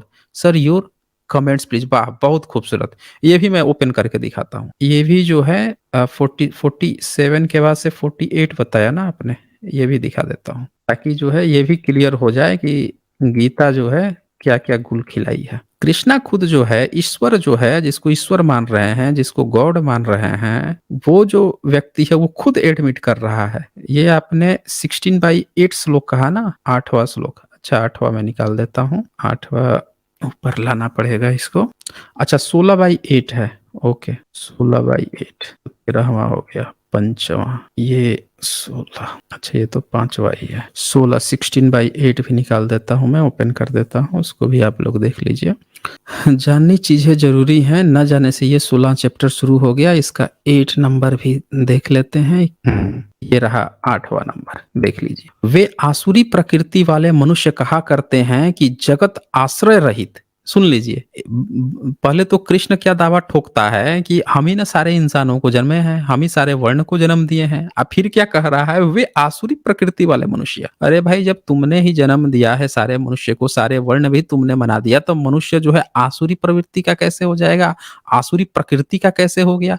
इसका मतलब कि तुम सर्वज्ञ नहीं हो, तुम्हें उतना दम नहीं है कि हर चीज कंट्रोल कर सको, तुम्हें इतनी पावर शक्ति नहीं है। इसका मतलब भाई, जिसमें जो कंट्रोलर होता है, जो जिसमें हम मानते हैं कि अगर कोई कंट्रोलर है या कोई सर्वज्ञ है या कोई सबसे शक्तिशाली है, तो वो जब चीज बनाएगा तो वो तो सबसे परफेक्ट चीज बनाएगा ना, वो सबसे परफेक्ट बनाएगा। तो ये इतना डिसपरफेक्ट बना दिया है, इतना अनपरफेक्ट बना दिया, इम्परफेक्ट बना दिया कि भाई इसमें आसुरी प्रकृति प्रकृति वाला मनुष्य आ गया। और क्या कह रहा है, मनुष्य कहा करते हैं कि जगत आश्रय रहित, सर्वथा असत्य और बिना ईश्वर के अपने आप केवल स्त्री पुरुष के संयोग से उत्पन्न है। देखिए, नास्तिकों की बात कर रही है, कृष्ण जो है नास्तिकों की बात कर रहा है। अब इसी से समझ जाइए ये किसकी बात कर रहा है। यानी ये किताब तब लिखी गई थी, तब ऐसे भारत में धर्म मौजूद थे जो किसी ईश्वर को नहीं मानते थे, और ये बोलते थे कि स्त्री पुरुष जो है वो दोनों संयोग करके बच्चे उत्पन्न करते हैं। समझ रहे हैं? अब ये बताइए, अतएव केवल काम ही हमारा कारण है, इसके सिवा और क्या है, हैं? ये बोल रहा है आसुरी प्रकृति वाले मनुष्य कहा करते हैं। भाई, आसुरी प्रकृति वाले मनुष्य कहा करते हैं, तो आपका जो पूरा का पूरा महाभारत ही शुरू हुआ है, उसमें तो स्त्री पुरुष के संयोग जो है वो किसी और से बुला के कराया जा रहा है बच्चे पैदा करने के लिए, हैं? तो ये चीजें हैं। अच्छा, शुक्रिया आपका ब्लेज प्लेज जी। हाँ, अभी देखते हैं ये सबूत लेके आए सबसे पुराने टेम्पल का या नहीं। कहाँ गए शिवम महोदय? हाँ जी शिवम, अपनी माइक अनम्यूट कर लीजिए। शिवम, अपनी माइक अनम्यूट करें। हाँ, बोलिए। सबसे पुराना भारत में टेम्पल कितना पुराना है? सर, हमारे पास जो जानकारियाँ उपलब्ध है उनमें तो अभी ऐसा कुछ नहीं लिखा कि जो सबसे पुराना मतलब भारत में हो। फिर भी कितना पुराना है? सबसे भारत का पुराना टेम्पल कितना पुराना हो सकता है? आपको क्या लगता है? आपने तो बताया कि बुद्ध से पहले का भी है। 14 से 15वीं शताब्दी के आसपास, 8वीं से 17वीं शताब्दी के आसपास ऐसे रह रहे हैं सब, 12वीं शताब्दी के आसपास। अच्छा, आप मतलब 7वीं 8वीं शताब्दी, 14वीं 15वीं शताब्दी के आपको टेम्पल मिल रहे हैं। तो जरा सोचिए कि आपने कहा कि आप तुलना कर रहे थे कि पद्मनाभन टेम्पल में, चलो उस स्टेचू को हम छोड़ देते हैं, आप विष्णु कह रहे थे जबकि है वो बुद्ध का, हम छोड़ देते उस पॉइंट को। लेकिन तब भी तो बुद्ध के पहले नहीं साबित हो रहा ना वो टेम्पल। आप कह रहे थे कि सारे वैदिक वैदिक को आप लोग जो है अपना बता रहे हैं, पर मैं ये कह रहा हूं कि आप एक सिंगल सबूत दे दीजिए कि आपका कोई भी वैदिक या आपकी कोई भी चीज जो है बुद्ध से पहले थी। एक भी आर्कियोलॉजिकल एविडेंस दिखा दीजिए। अगर नहीं होगी तो इसका मतलब आप लोग कॉपी किए हैं बुद्ध मार्ग से, ये साबित होगा। सर, अगर देखा जाए ये हड़प्पा सभ्यता जो है, बोलिए। हड़प्पा सभ्यता में सर इसमें भी कई सारी मूर्तियां मिली हैं, और मातृ पूजा का जो है। नहीं, आपने क्या कहा? मूर्ति मिली है? माल जी, कर दिया आपने तो भाई। मोहरे, नहीं, मोहरे मिली हैं, मूर्ति तो नहीं मिली है। खिलौने छोटे छोटे मिले हैं, मिले। मूर्ति तो कोई नहीं मिले हैं। हाँ, तो मृतभांड सब मिले हैं। इसे ये थोड़े, ये वैदिक सभ्यता में कहाँ मूर्ति बनती थी? बताइए तो जरा मुझे। कौन से आप लोगों ने सर, जो वैदिक सभ्यता की कल्पना की है उसमें एक किसी ऋग्वेद के उसमें दिखा दीजिए मुझे जिसने कहा हो कि भाई हम लोग मूर्तियां बनाते थे। बता दीजिए मुझे सर एक किसी भी ऋग्वेद में बता दीजिए। हाँ, कहाँ वेदों में मूर्तियां है? बताइए। वेदों में मूर्तियों की कहीं कहीं उल्लेख नहीं है सर, ये हम भी मानते हैं। नहीं वहाँ है ना? पे तो जब नहीं नहीं है है तो आप हड़प्पा में क्यों जबरदस्ती वैदिक घुसा रहे हैं? वो है ही नहीं फिर आपका, नहीं है ना सर। फिर। हड़प्पा में हम वैदिक को नहीं घुसा रहे, हम ये बता रहे हैं कि उसमें हाँ। मतलब कि मिली है, हम्म। मूर्तियां मिली हैं कई क्या? सारी, जैसे कि किसी नहीं का मिली है ना, आधा धड़ कोई टूटा मूर्ति नहीं हुआ है। अरे तो आधा धड़ एक टूटा हुआ है तो उसकी साइज आप नहीं देखे हैं ना, उसकी साइज आप जाके वहां पे सर, संग्रहालय में नहीं देखे हैं, आप म्यूजियम में जाके न, उसकी साइज पता एक लगाइए ना कितना बड़ा साइज है। एक मूर्ति कान से नहीं है वो, नर्तकी मतलब अरे वो छोटे छोटे नर्तकी की एक खिलौने मूर्ति। हैं, मूर्ति नहीं है भाई साहब। क्यों आप जबरदस्ती उसको मूर्ति मूर्ति बोल रहे हैं? मूर्ति जो होती है, स्टेचू जो होती है, वो बड़ी होती है। जो बड़े लोग होते हैं उनके लिए होती है ना स्टेचू, और जो बच्चे होते हैं उनके लिए छोटे छोटे खिलौने बनते हैं, छोटे छोटे। स्टेचू में और जो टॉय होता है उन दोनों में फर्क समझिए। वहां टॉय मिले हैं, कोई मूर्ति स्टेचू नहीं मिला है, कोई टेम्पल नहीं मिला है जिसमें वो टॉय रखे जाते थे। टॉय जो है आप ग्रीक में भी मिला है, मेसोपोटामिया में मिला है, हर जगह टॉय मिलते हैं छोटे छोटे इस तरह के। सब अपने बच्चों को खेलने के लिए बनाते थे। जब भी लड़ाई में जाते थे आते थे तो वो क्या करते थे, लकड़ी का अपने तलवार से या चाकू से कट कट के खिलौने बनाते थे, हाथी जैसा, घोड़ा जैसा कुछ कुछ बनाते थे। और कभी-कभी इंसान जैसा थोड़ा बहुत बनाते थे, लाकर अपने बच्चों को देते थे खेलने के लिए। ये हर जगह मिला है इसके प्रमाण। मूर्ति नहीं मिली है, टेम्पल नहीं मिला है इंडस वैली में आज तक। सर टेम्पल वैदिक नहीं है मिला नहीं, है टेम्पल सर, नहीं मिला है, टेम्पल्स नहीं एक मिला भी टेम्पल नहीं अगर मिला है। हुँ, हुँ। गुजरात के अगर हम लोथल में देखें सर, तो वहाँ पे क्या बोलते हैं, मतलब जो ये वैदिक युग में जो क्या बोलते हैं, मतलब जिसमें हवन वगैरह करते हैं, यज्ञ वगैरह करते हैं, नहीं रेणुकाएं मिला भी है। मिली। नहीं, कौन कौन बताया है आपको? ये कौन बता दिया कि वहाँ हवन मिला है? हवन कुंड मिला है लोथल में? ये कौन बता दिया? ये कौन फेक न्यूज़ आपको सिखाया है कि वहाँ पे हवन कुंड मिल गया है? बताइए तो मुझे। सर क्या जो जो आज तक पढ़ाया गया क्या सब फेक है? नहीं, कौन पढ़ा दिया आपको? रामशरण शर्मा पढ़ाते हैं, तो वो तो लिख रहे हैं कि कुछ लोगों ने कहा है, लेकिन आर्कियोलॉजी भी सब लोग इस बात पर सहमत है कि वो हवन कुंड नहीं है। उन्होंने तो साफ-साफ लिखा है। उनकी किताब चलती है भारत में। ये आपको कौन बता दिया कि वहाँ हवन कुंड मिला है? रामशरण सर शर्मा जो हैं, जिनकी किताब हिस्ट्री की चलती है, एंशिएंट हिस्ट्री जिनकी किताब चलती है, उसमें उन्होंने साफ-साफ लिखा है कि बहुत सारे लोग जो हैं, उसको हवन कुछ लोग बोल दिए थे। लेकिन सारे इतिहासकार इस पर यम सहमत हैं कि हवन नहीं है, हवन कुंड नहीं है। ये बात लिखा है उन्होंने साफ-साफ।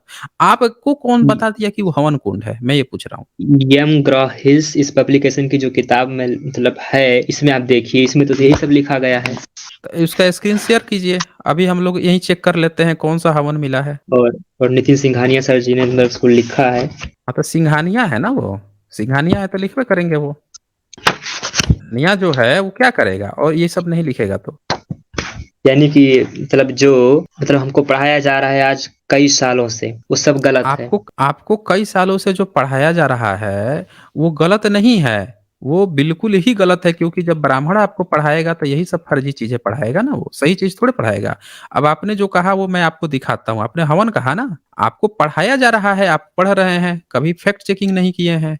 कौन पढ़ा रहा है इस पर भी ध्यान नहीं दिए हैं। अगर ब्राह्मण अपनी किताब पढ़ाएगा तो वो झूठ पढ़ाएगा। झूठा उसका तो काम ही है झूठा पढ़ाना ना। ब्राह्मण का तो मतलब ही होता अच्छा, है कि झूठ वो बकेगा ही बकेगा उसमें।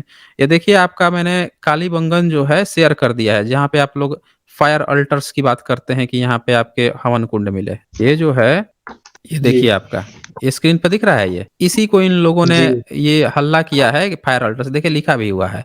टू कालीबंगन्स हड़प्पन फायर अल्टर्स लिखा है ना यहाँ पे, फायर जी अल्टर्स। हवन कहीं नहीं जी लिखा है, फायर अल्टर्स लिखा है। और लोग क्या करते हैं, फायर अल्टर्स का मतलब जो ब्राह्मणवादी है, उसका मतलब निकालता है कि हवन कुंड की बात चल रही है। फायर अल्टर्स का क्या मतलब होता है बताइए मुझे? सर मुझे नहीं पता, आप ही बताएं। फायर अल्टर्स का मतलब होता है कि जो फायर है, फायर समझ रहे हैं ना, फायर अल्टर्स जहाँ पे आग जी जलाने वाली कोई चीज है उसकी बात हो रही है। इसका मतलब ये थोड़े हुआ कि वहां पे हवन कुंड की ही बात चल रही है, इसका ये मतलब नहीं हुआ ना। अल्टर सर, अल्टर का मतलब होता है वेदी, यानी कोई ऐसी विशेष जगह जहाँ पे हम कोई विशेष कार्य करते हैं, एक फिक्स हाँ, तो खाना प्लेस। बनाने के लिए आप क्या करते हैं? खाना बनाने के लिए आप क्या करते हैं बताइए मुझे? आपने वेदी तो उसको कह दिया। अब बाइबल का भी अनुवाद पढ़ेंगे तो उसमें भी वेदी आएगा कि वो कबूतर लेके और वो लेके क्या क्या लेके वेदी चढ़ाता है। नोवा जब वहां से समुद्र से पार करके आता है, वेदी पर रख के उसके बलि चढ़ाता है। अब आप क्या कीजिएगा उसका कि भाई वो भी हवन कुंड कर रहा था क्या वो? यहाँ पे फायर सर अल्टर्स लिखा हुआ है। आप ये सीन देखिए, मैंने आपको डिस्प्ले कर दिया है स्क्रीन पे, आप मुझे देख के बता दीजिए कि इसमें से सर कौन-सा आपका देख हवन कुंड सर है। देख रहे हैं, क्लियरली देख तो रहे हैं, बताइए हम इसमें। यही बता रहे हैं। अल्टर का य मतलब वैदिक यहाँ फायर में मतलब आग, अरे लव। भाई, हाँ, हाँ, तो वही पूछ रहा हूँ ना कि यहाँ पे आपका हवन कुंड क्या है? फायर अल्टर जो है, आप चूल्हा जो होता है उसको भी फायर अल्टर कह सकते हो। आप जो है जाड़े के दिनों में हाथ सेकने के लिए भी कह सकते हो कि भाई ये जो है फायर अल्टर्स में हम हाथ सेक रहे हैं। आप जो है अपने भुट्टा-वुट्टा भी पका सकते हो, तरह-तरह की चीज़ें भी बना सकते हो। मैं आपसे ये पूछना चाह रहा हूँ कि यही चीज़ को दिखाकर इन लोगों ने हल्ला किया है। देखो लिखा भी है कालीबंगन हड़प्पा फायर अल्टर्स। इसी को दिखा के इन लोगों ने हल्ला किया कि इनको जो है फायर अल्टर्स मिल गए हैं। अब मैं आपसे पूछ रहा हूँ, नहीं हवन कुंड मिल गए हैं, फायर अल्टर्स नहीं कहते हवन कुंड, जबकि इसको लिखा सबने फायर अल्टर्स है। मैं आपसे पूछता हूँ इसमें से हवन कुंड आपका कौन-सा है? ये बताइए। सर हवन कुंड ये मैंने जो कहा ना, मैं सर मैंने सर मैंने सीधे सिमिलरिटी दिखाया कि हवन कुंड जैसा नहीं, कुछ वहां पे सिमिलरिटी अग्नि वेदिकाएं मिली है, आप जो मिली है। हैं, जो आपकी किताब जो लिखी हुई है, महाभारत कितने साल पहले लिखी हुई है? कब की घटना है? बताइए। सर महाभारत तो जो हुँ। है वो अगर हम माने तो महाभारत युद्ध जो हुआ था वो तकरीबन 3137 के आसपास, बीसी के आसपास हुआ था। 5000 साल पहले, 5100 साल पहले, जी यही ना? 5100 साल पहले। जी ये भी आपको पढ़ाया गया है? जी सर। बताइए आपको। आप इस चीज़ पर बिलीव करते हैं कि 5100 साल पहले महाभारत हुआ होगा? अब जब पढ़ाया जाता है तो भी मानना ही पड़ेगा। अच्छा, मतलब आप इस चीज़ पे बिलीव करते हैं कि जो क्योंकि पढ़ा देगा, जो क्योंकि उसमें किताब हमें में तो लिख ये दिया है, जो बता दिया क्योंकि रुक सर जाइए, मेरी बात सुन लीजिए, जी, क्रॉस मत कीजिए जी। बातों को। मतलब आप इस चीज़ पे बिलीव करते हैं कि अगर आपकी किताब में कुछ लिख दिया गया है, तो उसमें गलती नहीं हो सकती है, लिख दिया है इसका मतलब बिल्कुल सही ही लिखा होगा और इसीलिए हमको सही मानना ही पड़ेगा। आप इस चीज़ पे यकीन रखते हैं। हैं सर जी? अगर इस नज़रिए सर अगर हम इस नज़रिए से देखें, नहीं, मैं पूछ रहा तो हूँ हमें आपसे, तो आपसे पूछ रहा हूँ। अरे, मैं आपसे पूछ रहा हूँ, आप ये बताइए कि क्या आप इस चीज़ पे बिलीव करते हैं कि उसमें जो लिख दिया गया है, वो सही ही होगा? नहीं, बिल्कुल नहीं। नहीं करते हैं। तो फिर आप ये ऐसा अच्छा ये बताइए कि ये जो आप दिखा रहे हैं, हड़प्पन का जो बता रहे हैं, ये कितने साल पहले घटी हैं ये सारी घटनाएँ? तकरीबन ईसा से दूसरी या तीसरी शताब्दी के पूर्व। शताब्दी? जी, नहीं सर सहस्राब्दी यानी हज़ार। सहस्रा शताब्दी। अच्छा जी। जी। तो एक चीज़ ये बताइए मुझे कि जब इसके सबूत मिल गए हड़प्पा के, जिसका किसी भी ब्राह्मण ग्रंथ या कहीं पे भी उल्लेख नहीं है, कुछ भी इसका नहीं पता राजा कौन था, कौन-सी इनके इतने सारे सबूत मिल गए, तो आपके महाभारत के जो कथा पे इतनी गप्पे हाँकी गई है, उनके राजमहल कहाँ हैं?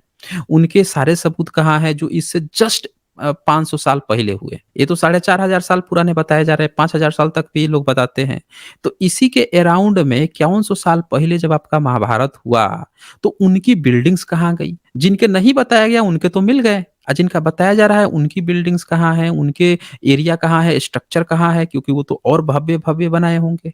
राजे-महाराजे बड़े-बड़े लोग थे, आज तक उनकी चीज़ें आई हुई हैं। तो वो किन क्षेत्रों में थी उनकी क्यों नहीं मिली है आज तक? मैं ये जानना चाहता हूँ आपसे। किस सर ये बुनियाद भी पर आपको बताया जा पढ़ाया जा रहा है कि और किस बुनियाद पर आपको पढ़ाया जा रहा है जब देखें जब तक किसी चीज़ का आर्कियोलॉजिकल सबूत ना मिल जाए, हमको तो कहानी के रूप में महाभारत पढ़ा दीजिए, रामायण पढ़ा दीजिए या बैटमैन पढ़ा दीजिए या स्पाइडरमैन पढ़ा दीजिए। लेकिन जब तक सबूत नहीं मिलेगा तब तक तो हमारे लिए कहानी ही है। अब लिखा हुआ है तो मैं तो नहीं मानूँगा।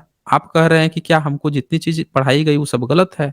अब आप खुद देख लीजिए, अगर आपको 5100 साल पुराना बता रहा है तो किस आधार पर कौन से आर्कियोलॉजी से प्रमाणित करके बताया? और क्या महाभारत में ये बात लिखी हुई है कि 5000 साल पहले जो है ये चीज़ हुआ था? बताइए मुझे। कैसे सर पता अगर चला कि हम ये 5100 साल पहले महाभारत हुआ था? यही बता दीजिए। बोलिए शुभम। अगर इस तथ्य पे हम देखें कि मतलब कौन बता रहा है तो मतलब न्यूक्लियर मेडिसिन कैलिफोर्निया यूनिवर्सिटी के न्यूक्लियर मेडिसिन एक है डॉक्टर मनीष पंडित जी, ठीक? कौन है? क्या नाम है? डॉक्टर मनीष मनीष पांडे? मनीष पांडे? पंडी पंडी? डॉक्टर मनीष पाड़ी? पांडे जी। पाड़ी ना? सर पाड़ी ब्राह्मण होता है। नहीं पाणी नहीं सर, पंडी हाँ, लिखा है इन्होंने। इन्होंने पंडी लिखा है महाभारत ना? युद्ध को जो तो बता ब्राह्मण होता है। इन्होंने महा हाँ, तो इनके इनके बताइए। हुँ। इनके बोलिए, अकॉर्डिंग बोलिए। महाभारत युद्ध जो हुआ था, वो तकरीबन 3067 बीसी के पूर्व हुआ था। सबूत क्या दिया और इस इन्होंने? वक़्त अकॉर्डिंग तो बता दिया लेकिन सबूत क्या दिया? किस आधार पर ये ऐसा सोचते हैं? सर इन्होंने मतलब जो ये क्या बोलते हैं कुरुक्षेत्र वगैरह है हुँ। और ये जो क्या बोलते हैं पुरी के जो उड़ीसा मंदिर है, जो पुरी में जो एक उड़ीसा मंदिर है मंदिर? नहीं सर, टेम्पल? पुरी में जो एक हाँ, मंदिर है टेम्पल पुरी ना? में, श्री हाँ, हाँ। श्री जी सर, श्री कृष्ण को समर्पित है। बस इन्हीं सब का नहीं, नहीं, थोड़ा-सा एक उन्होंने एक मतलब एक स्टडी एक करके मिनट, 1 मिनट, 1 मिनट। अभी आपसे जब मैंने टेम्पल पूछा कितना पुराना है, आप भी इस बात को मान लिए कि 7th-8th सेंचुरी से पुराना नहीं बताया गया है। तो हमने मान लिया कि चलो 7th-8th सेंचुरी। अब 7th-8th सेंचुरी देखकर कोई 5100 साल पहले, 5000 साल पहले की बात कैसे बता देगा भाई? भाई आज जो है नेहरू नेहरू मरे थे 63 में, 1963 में। और जब जब तक ज़िंदा थे तब तक हीरो थे। आज की डेट में उनको सब लोग विलेन समझते हैं। मतलब आज़ादी के 75 साल नहीं बीता, 75 साल में से आप समझिए कि 60 साल नहीं बीता, उनको विलेन बना दिया गया। और आप कह रहे हैं कि 7th-8th सेंचुरी का भी अगर कोई मंदिर है, मान लेते हैं है, तो उसको देखकर 5100 साल पुराना का कोई तथ्य कैसे निकाल देगा? यहाँ तो 50-60 साल में लोग विलेन बन के पता नहीं कहाँ लुप्त से विलुप्त हो जाते हैं।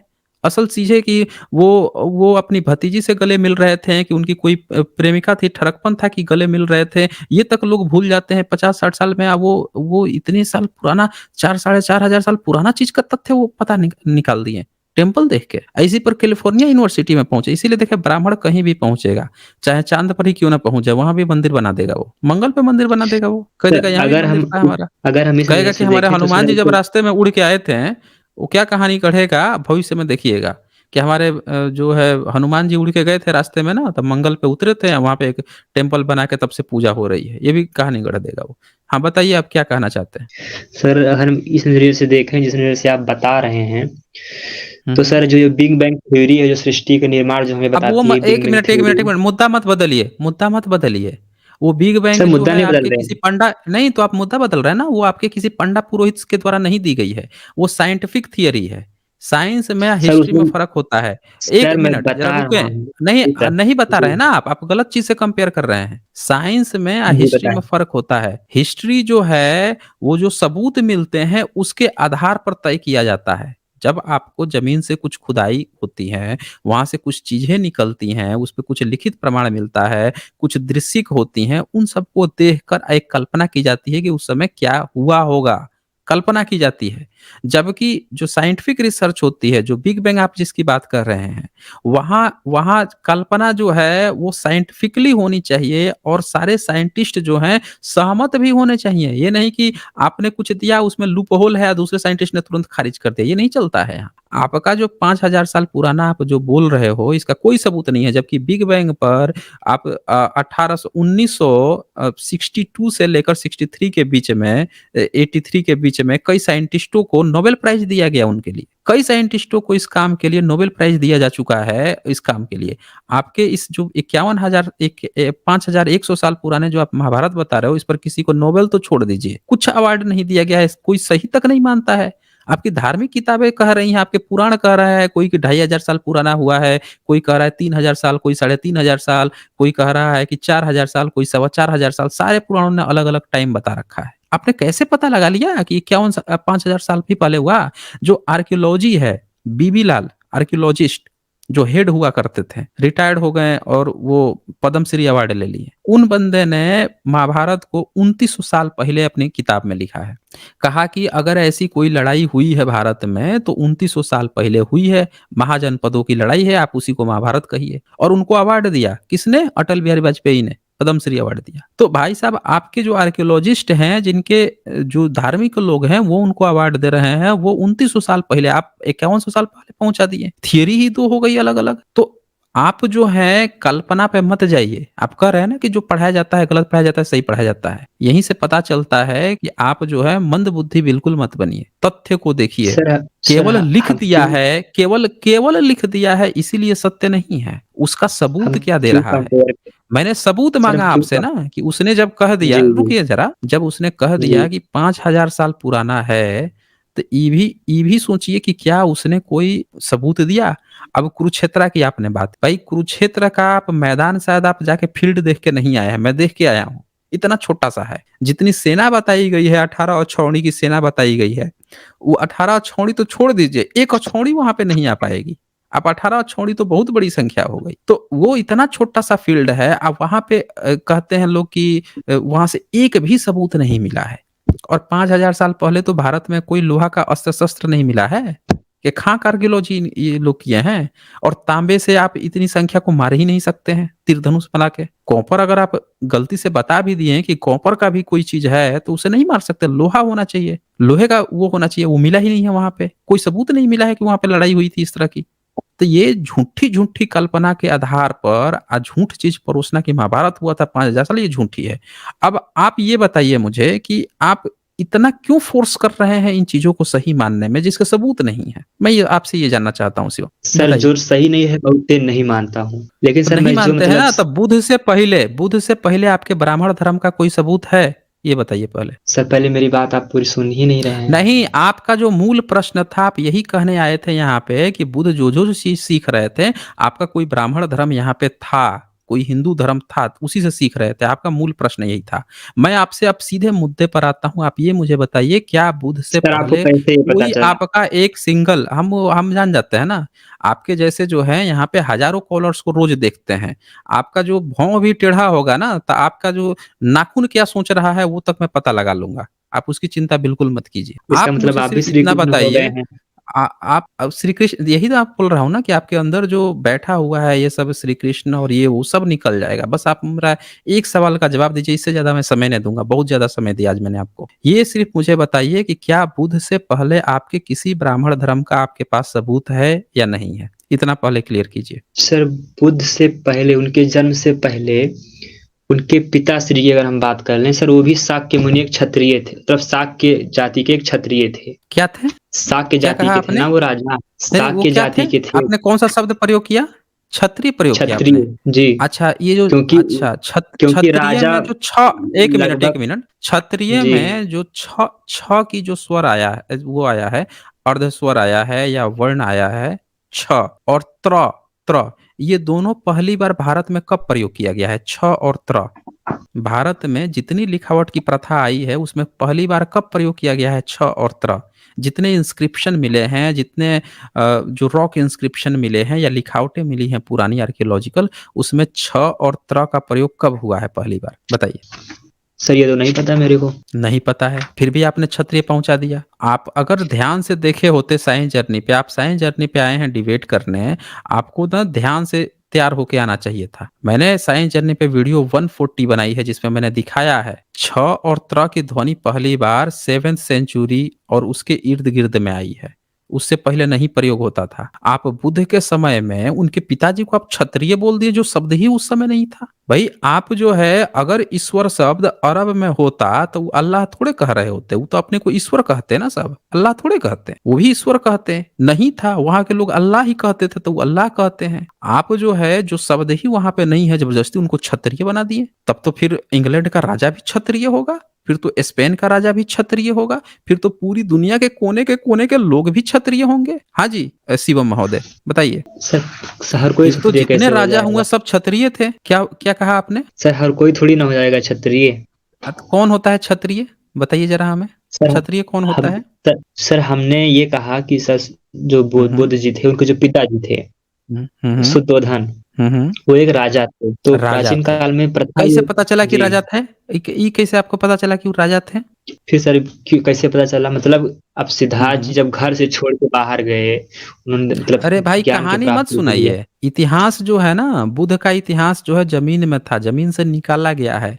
तो जो भी आप बात कहेंगे ना, ये कहानी से मत सुनाइए, जमीन से जो निकला है सबूत उससे बताइए। बुद्ध जो थे, उनका तो जन्म तक गायब कर दिया था इन लोगों ने, जो आपको आज कथा कहानी परोस रहे हैं कि ये कहानी में ये था, वो कहानी में वो था, वो राजा थे, तही थे, वो थे, जो परोस रहे हैं ना, वो पूरा गायब कर दिए थे। जमीन से खोद के निकाला गया है बुद्ध को। तो इसीलिए बुद्ध के बारे में जो बात बताइए, वो कथा कहानी से मत बताइए, वो सब जबरदस्ती आर्टिफिशियली इन लोगों के ब्राह्मणिकल सिस्टम द्वारा क्रिएट की गई है। आप आर्कियोलॉजी से बताइए। आर्कियोलॉजी में बुद्ध के पिताजी मिले हैं, कौन सा काम कर रहे थे? बताइए जरा मुझे। बुद्ध के पिताजी आर्कियोलॉजी में मिला है, वो कौन सा काम करते हुए पाए गए हैं? सर, आर्कियोलॉजी से तो हमें नहीं पता है कि कौन सा काम करते थे। हमें तो मतलब आज तक किताबों में यही पढ़ा जाता है कि वो एक राजा थे। यही कह राजा थे रहा वो। हूं ना। और इस अरे भाई, बात तो से जब किसी ये बौद्ध बताइए, को भी बुद्ध का कोई इतिहास आपत्ति भारत नहीं है। में, बुद्ध का इतिहास भारत में कौन लाया है? बुद्ध का इतिहास भारत में कौन लेकर आया है? सर, क्या बताइए आप बुद्ध मुझे। यहाँ के नहीं थे? हमें तो ये मैं नहीं पूछ पता रहा कौन हूँ। लेके आया। अरे हाँ, कौन लेकर आया है ये बताइए। 17वीं सदी में तुलसीदास एक किताब लिखा था, रामचरितमानस लिखा था। जी, लिखा था ना। तो जी, तुलसीदास जब रामचरितमानस लिखा, उसमें बुद्ध का उसने प्रयोग किया। बुद्ध का, बुद्ध के बारे में कुछ नहीं, लिखा उसने? नहीं लिखा ना। नहीं, अच्छा ठीक है। अच्छा, मुस्लिम शासन काल में इतने सारे दरबारी राजा थे, ये थे, ब्राह्मण थे, सब लिखते थे, सब लिखे थे। मैदर उमट सायण का आपने नाम सुना है? जिन्होंने वेदों को कंपाइल किया 15वीं 16वीं सदी में, 14वीं सदी में। नाम सुना है आपने मैदर उमट सायण? नहीं सर, नहीं सुना है। इन्होंने बुद्ध का प्रयोग किया, बुद्ध के बारे में कुछ लिखा? नहीं लिखा हुआ। नहीं लिखा। अच्छा चलिए ठीक है, 15वीं सदी 14वीं सदी तक तो हो गया। अब ये बताइए, 7th सेंचुरी में आते हैं, राजा हर्षवर्धन की बात करते हैं। क्या राजा हर्षवर्धन ने बुद्ध के बारे में कुछ लिखा, लिखवाया? उन्होंने भी नहीं लिखवाया। ये कौन बता दिया कि आपको नहीं लिखवाया है? राजा हर्षवर्धन ने बौद्धों की संगीति करवाई थी। त्रिपिटक जो होता है, वो संगीति होती थी, वो करवाया था उन्होंने। ह्वेन सॉन्ग अपने नोट्स में लिख के गया है। ह्वेन सॉन्ग उसका साक्षात गवाह था, उसके उपस्थिति में हुआ था। उनका जो कवि था, दरबारी कवि था वाणभट्ट, उसने किताब लिखी हर्षचरितम, उसमें बाकायदे उसने पूरा का पूरा लिख रखा है, पूरा बुद्ध का ही उल्लेख है। पाल वंश में पूरा बुद्ध सर, का उल्लेख है। आप सुनिए, ऐसे मैं तो आपको सीक्वेंस बता रहा जी, हूं, जरा रुक जाइए। आप लिखे लिखे कर रहे थे। देखें, 14वीं 15वीं सदी से जब ब्राह्मणिकल सिस्टम लिखता है, बुद्ध का उल्लेख नहीं करता, लेकिन उससे पहले जितने भी लोग हैं, सब बुद्ध का उपयोग करते हैं, सब प्रयोग करते हैं। गुप्त वंश, जो नालंदा यूनिवर्सिटी और तक्षशिला, नहीं तक्षशिला तो उधर था, इधर नालंदा और विक्रमशिला इत्यादि जितने भी यूनिवर्सिटी थी बौद्धों की, सबको ये चलवाता था, पैसे वैसे दान देता था। इन लोगों ने बहुत सारे केव्स बनाए, बौद्ध मठ बनाए। इसके पहले आप आते हैं तो आप ये देखें शुंग काल में आए तो शुंग जो है वो सांची के स्तूप का तोरण द्वार बनवा रहा है, उधर पैसे डोनेट कर रहा है, सब काम करवा रहा है। उससे पहले सम्राट अशोक पूरा बुद्ध ही बुद्ध लिखवा रहे हैं। ये सारा सबूत आर्कियोलॉजी से हम लोगों को मिल रहा है। अब सवाल ये है कि इसमें एक भी ब्राह्मण का कुछ क्यों नहीं मिला? अगर बुद्ध से पहले आपका सो कॉल्ड कोई हिंदू धर्म था या ब्राह्मण धर्म था तो इनके बीच में कौन सा ऐसा राजा था जो आपके धर्म का था, उसने आपके लिए कुछ नहीं बनवाया? बताइए जरा। सर अगर क्या बोलते हैं ये, हाँ बोलिए ना, आपने अभी इससे बोलिए। पहले कहा, सर आपने इससे पहले ये कहा कि किताब में जो कुछ लिख दिया जाए हम उस पे विश्वास नहीं कर सकते हैं। हम अरे उस पे भाई मैं आपसे क्या बगैर कह रहा किसी हूँ? आपने कहा ना कि आपको जो चीज आज तक पढ़ाई गई है क्या वो सही है कि गलत है?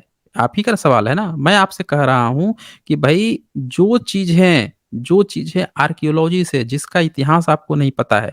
गुप्त वंश की लिपि किसने पढ़ी थी? आपको पता है गुप्त वंश की लिपि किसने पढ़ी थी? किसने पढ़ी थी सर? बताइए। हाँ, मैं पूछ रहा हूँ गुप्त वंश की लिपि किसने पढ़ी थी? आपको आइडिया है? नहीं सर। नहीं आइडिया है। सम्राट अशोक की लिपि किसने पढ़ी? सर ये भी आइडिया नहीं है पता आपको? है। नहीं पता है।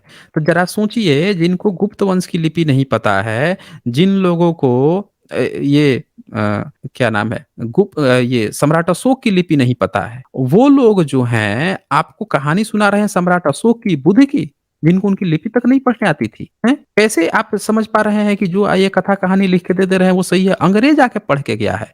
ये सारी सभ्यताएं जो है अंग्रेजों ने खोजी है।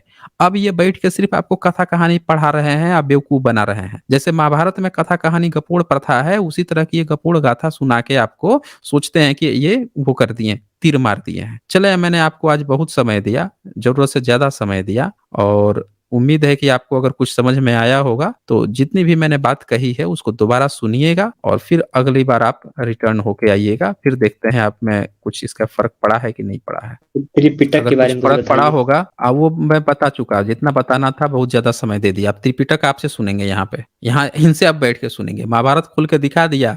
अपना धर्म जो है खुद का सबूत नहीं है, दूसरे पर ही बात करेंगे।